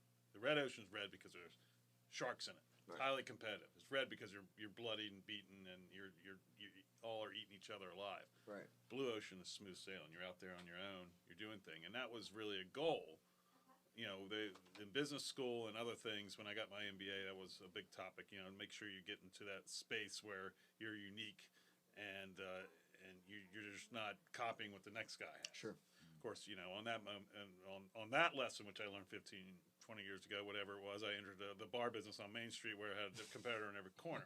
But it's not about me. So, I still thrived, and I'm bloody to show for it. So right. But you, sure. my friend, you are doing the Black Ocean with your dark weddings, really. But which is a good thing because now you're kind of into parts unknown, exploring new territory because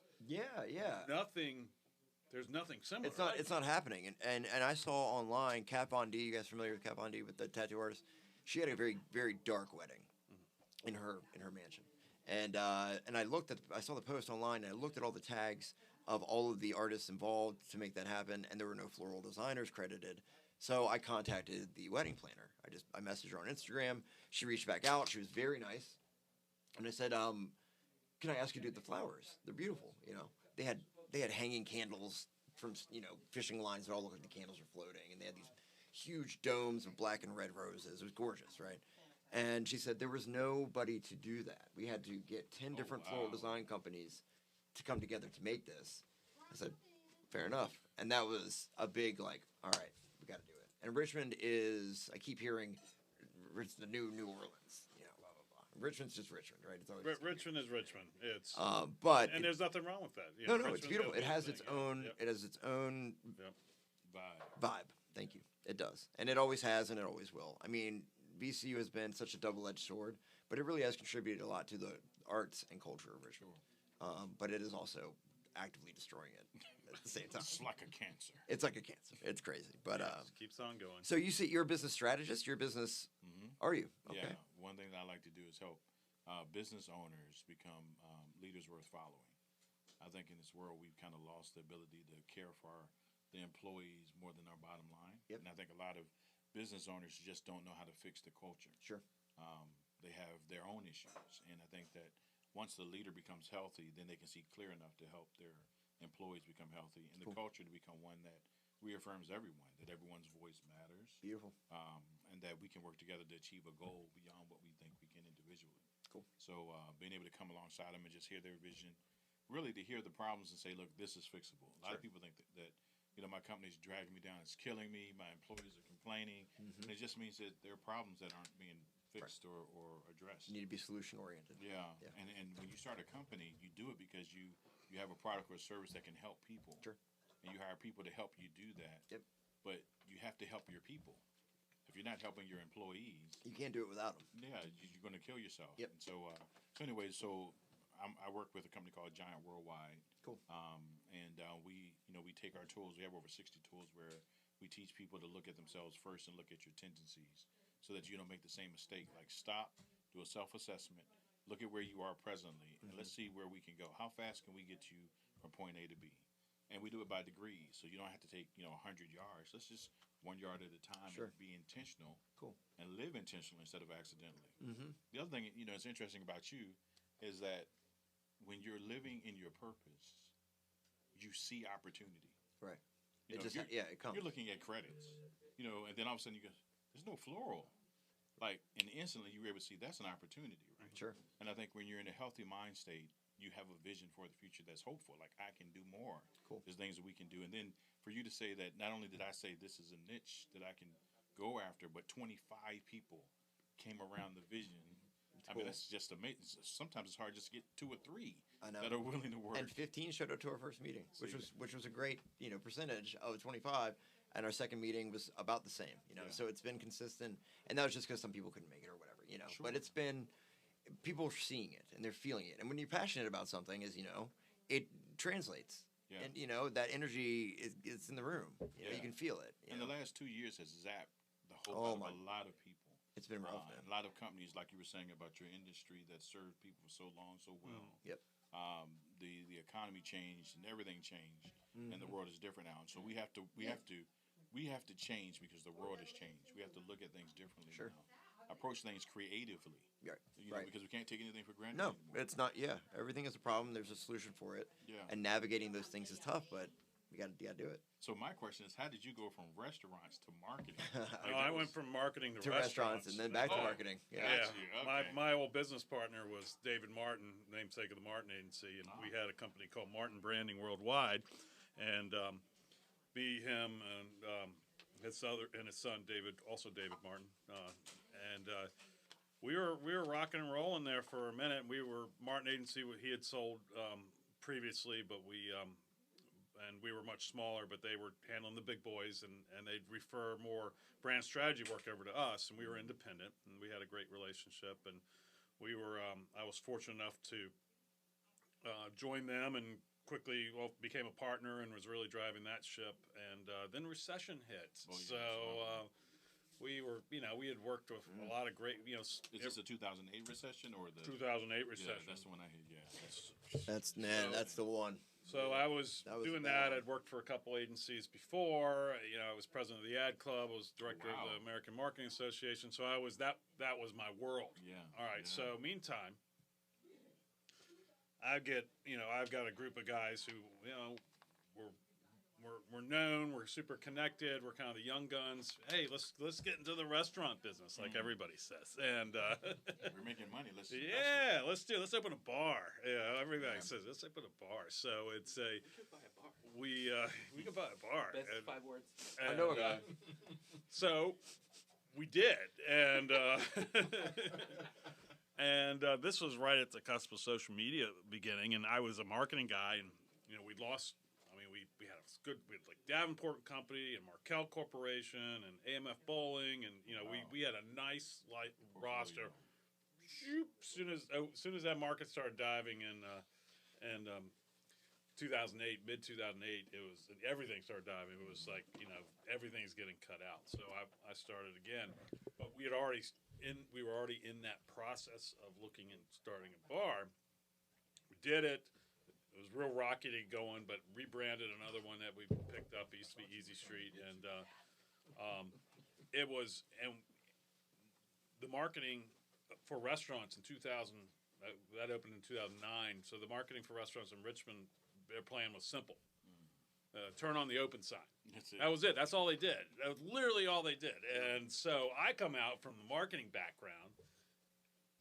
Facebook, social media, all that is just becoming a thing.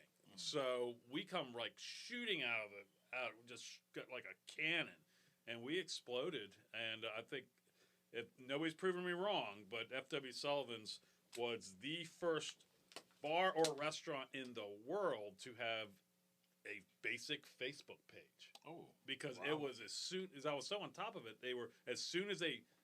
because I had already started using a personal profile, And as soon as they went to, basic 101 stuff now, but as soon as they created pages, we did it. And it was such a huge contributor. And then, of course, within a couple of years, everybody's doing the exact same stuff.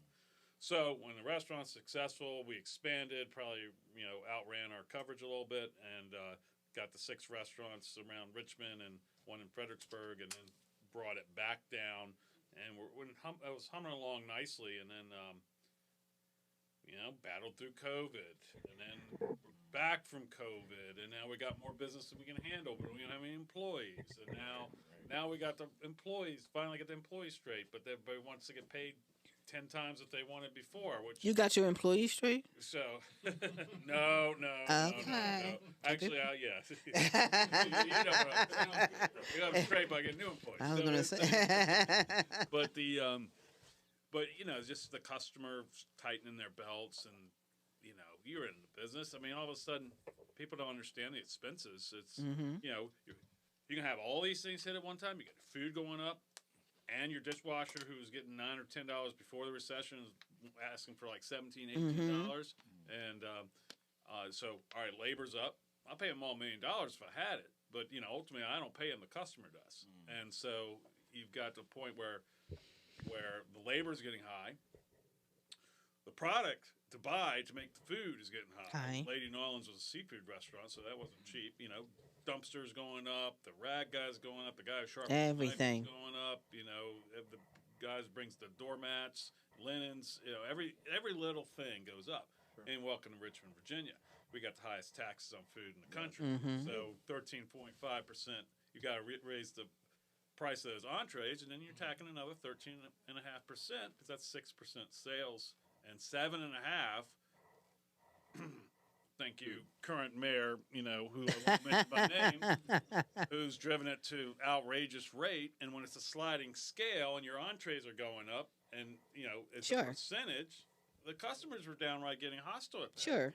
So I decided, and not to mention.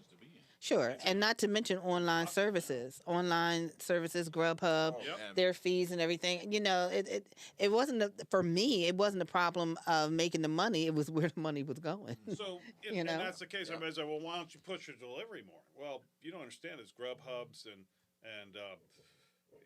Uber Eats and all. Well, they're taking 30%. 30%, and then you're doing the taxes on top of that. Yep. And 30%. Good food usually has a 20-something% margin, so you're already losing money. You're losing money right out the gate. Yep. And then the Uber Eats guy, we used them for a little while, and then they changed the policy. This was a couple of years ago, and he said, "Well, it's good marketing for you." I'm like, "I don't need you. It's good marketing for me. Care to sell product, which I'm going to lose money. It's good marketing for you, Yeah, so it's absolutely. It's a beast. And then the other part of that is, with the proliferation of those, you've got. I just did an interview with Axios, so this is all I'm all wired with on the same subject. But the proliferation of those delivery services. So now I live in the fan, but I can, bring all that food that's in the county into the city, but you're paying a lesser price because it's county tax instead of city tax. So the reverse effect. And if you look at the corridors coming into the city, your Hull Streets, your Broad Streets, Midlothian, what have you, you hit, even Huguenot Road, you hit all the chain restaurants across the city line. That's not a coincidence. They're all avoiding that meal tax. They're all but all the people coming in from the city the city wants people to come in and eat at their restaurants and tax them, but really it's driving the city residents out because it's cheaper. We're in Chesterfield now. This is 0% tax out here. It's significantly cheaper. Sure it is. And these things add up, and they're real deal, and they prevent you from paying higher wages, getting better quality food, paying yourself every once in a while. I don't know. So every once in a while, that's funny. I switched to catering. Yeah. And so I'm catering, and I understand. We have a team. So for everyone on our team, we have 2 or 3 options. So we need. Jake was actually on our team as a caterer, and then he sold his restaurant. I don't have a kitchen anymore. I would say I got you. I got you. Beautiful. I got you. I gave you a card, right? Yeah, okay. I got everything. Good. And let's do that Okay. because I'm all about it. I have a consultation on Monday for this will be our third wedding. So we have 2 on the books and a third consult. Okay. And this will be our first one. I think we're actually going to do the full wedding. So venue, which she wants Mason's Hall. Oh, good. Yeah. Well, the new stairs. And that's the thing we're able to offer. Being we're both Masons, so Mhm. we have access to these Masonic lodges. The one that we're members of was built in 1785, and is haunted as all get Ooh. out. And Edgar Allan Poe's mother did her last performance, Eliza Poe, before she died. I'll just leave the food outside. Down in Chaco Bottom. Down in Chaco Bottom, Union and Confederate soldiers met together and would plan each other's escapes and have lodge together because it supersedes religion and political Right. affiliation and all of that, whatever. And it was a beautiful thing. They wrote Here comes a brother right now. House Undivided. There's another one right there. And another Mason right there. So because of these Masonic lodges, we have access to them. They've never been used as wedding venues. So this one that we are a member of on the second floor is an unused room with 10 8-foot pillars to an ascending staircase with a blood red carpet. Like, it's screaming for a wedding. And it's got a whole reception area downstairs, an outdoor corridor, like grand staircase. So these things they're there. Wow. Okay. I'm not afraid. Not afraid at all. I got you. And so after, give me Monday and I'll send up information. Yeah, and send I'll everything contact over. you after we Yeah, have do our, that. our Do that. 4 o'clock on Monday. So later in the evening, I'll A match made in heaven. love it. All right. Love it. All right. And so, yeah. Well, y'all, it was a pleasure to share space with you all. You know what? I'd like This to has been talk to you in the great. near future as well. Cool. And so let me do my last shameless plug. We are the Culture Mix Studio. This was our private opening today. A great turnout of people that came out to support and tell us about their business and what they're doing and why they're here. And so we are located at 1911, that's 1911. Huguenot Road in Chesterfield, Virginia, Suite 100. You can contact us on Facebook page, Mama Michelle's Cafe on Facebook, and what is it, Chef Michelle RVA on Instagram. You can email me at mommichelle'scafe@gmail.com. Schedule an appointment to come through and get a price list and come on and get this thing started. Isn't that right? Yes, ma'am. That's it? Come on, Emmanuel. Photographer extraordinaire. That's the thing. I work with visuals. You were Yeah, so this is one of the greatest collaborations I've done in a minute. So amongst the other not to take away from the other collaborations I have done, but it's all about getting it done. So thank you, everybody. I'm tired and I have partook of the wine. Cheers, everyone. Cheers. Yeah. Yeah, just like 2 o'clock at the club, the lights have gone on. Yep. Right? I go home. There you go. All right, thank you, everybody. Thanks, y'all. Thanks, Be blessed. Al Green. All right, sweetheart. Signing off. Thank you so much. Oh, this has been fun. It's great. Good time. Yes. Come back again. Come back Get a bunch of people in a anytime. room talking about themselves. It's easy to do. It's easy to do, and you can just come and do The it. hard part is sitting there trying to do it by yourself. All right, here I am. I got some cups if you want to get a cup Yeah, of I'd love to popcorn. talk to Please you. do. You want a cup? 6 years in, but I'm still. You want to get a cup of popcorn? Okay, big. Wow, Yeah. I'm gonna do that. Yep. Okay. It's, Help yourself. I don't know if it's ever really been in my nature. Pardon me.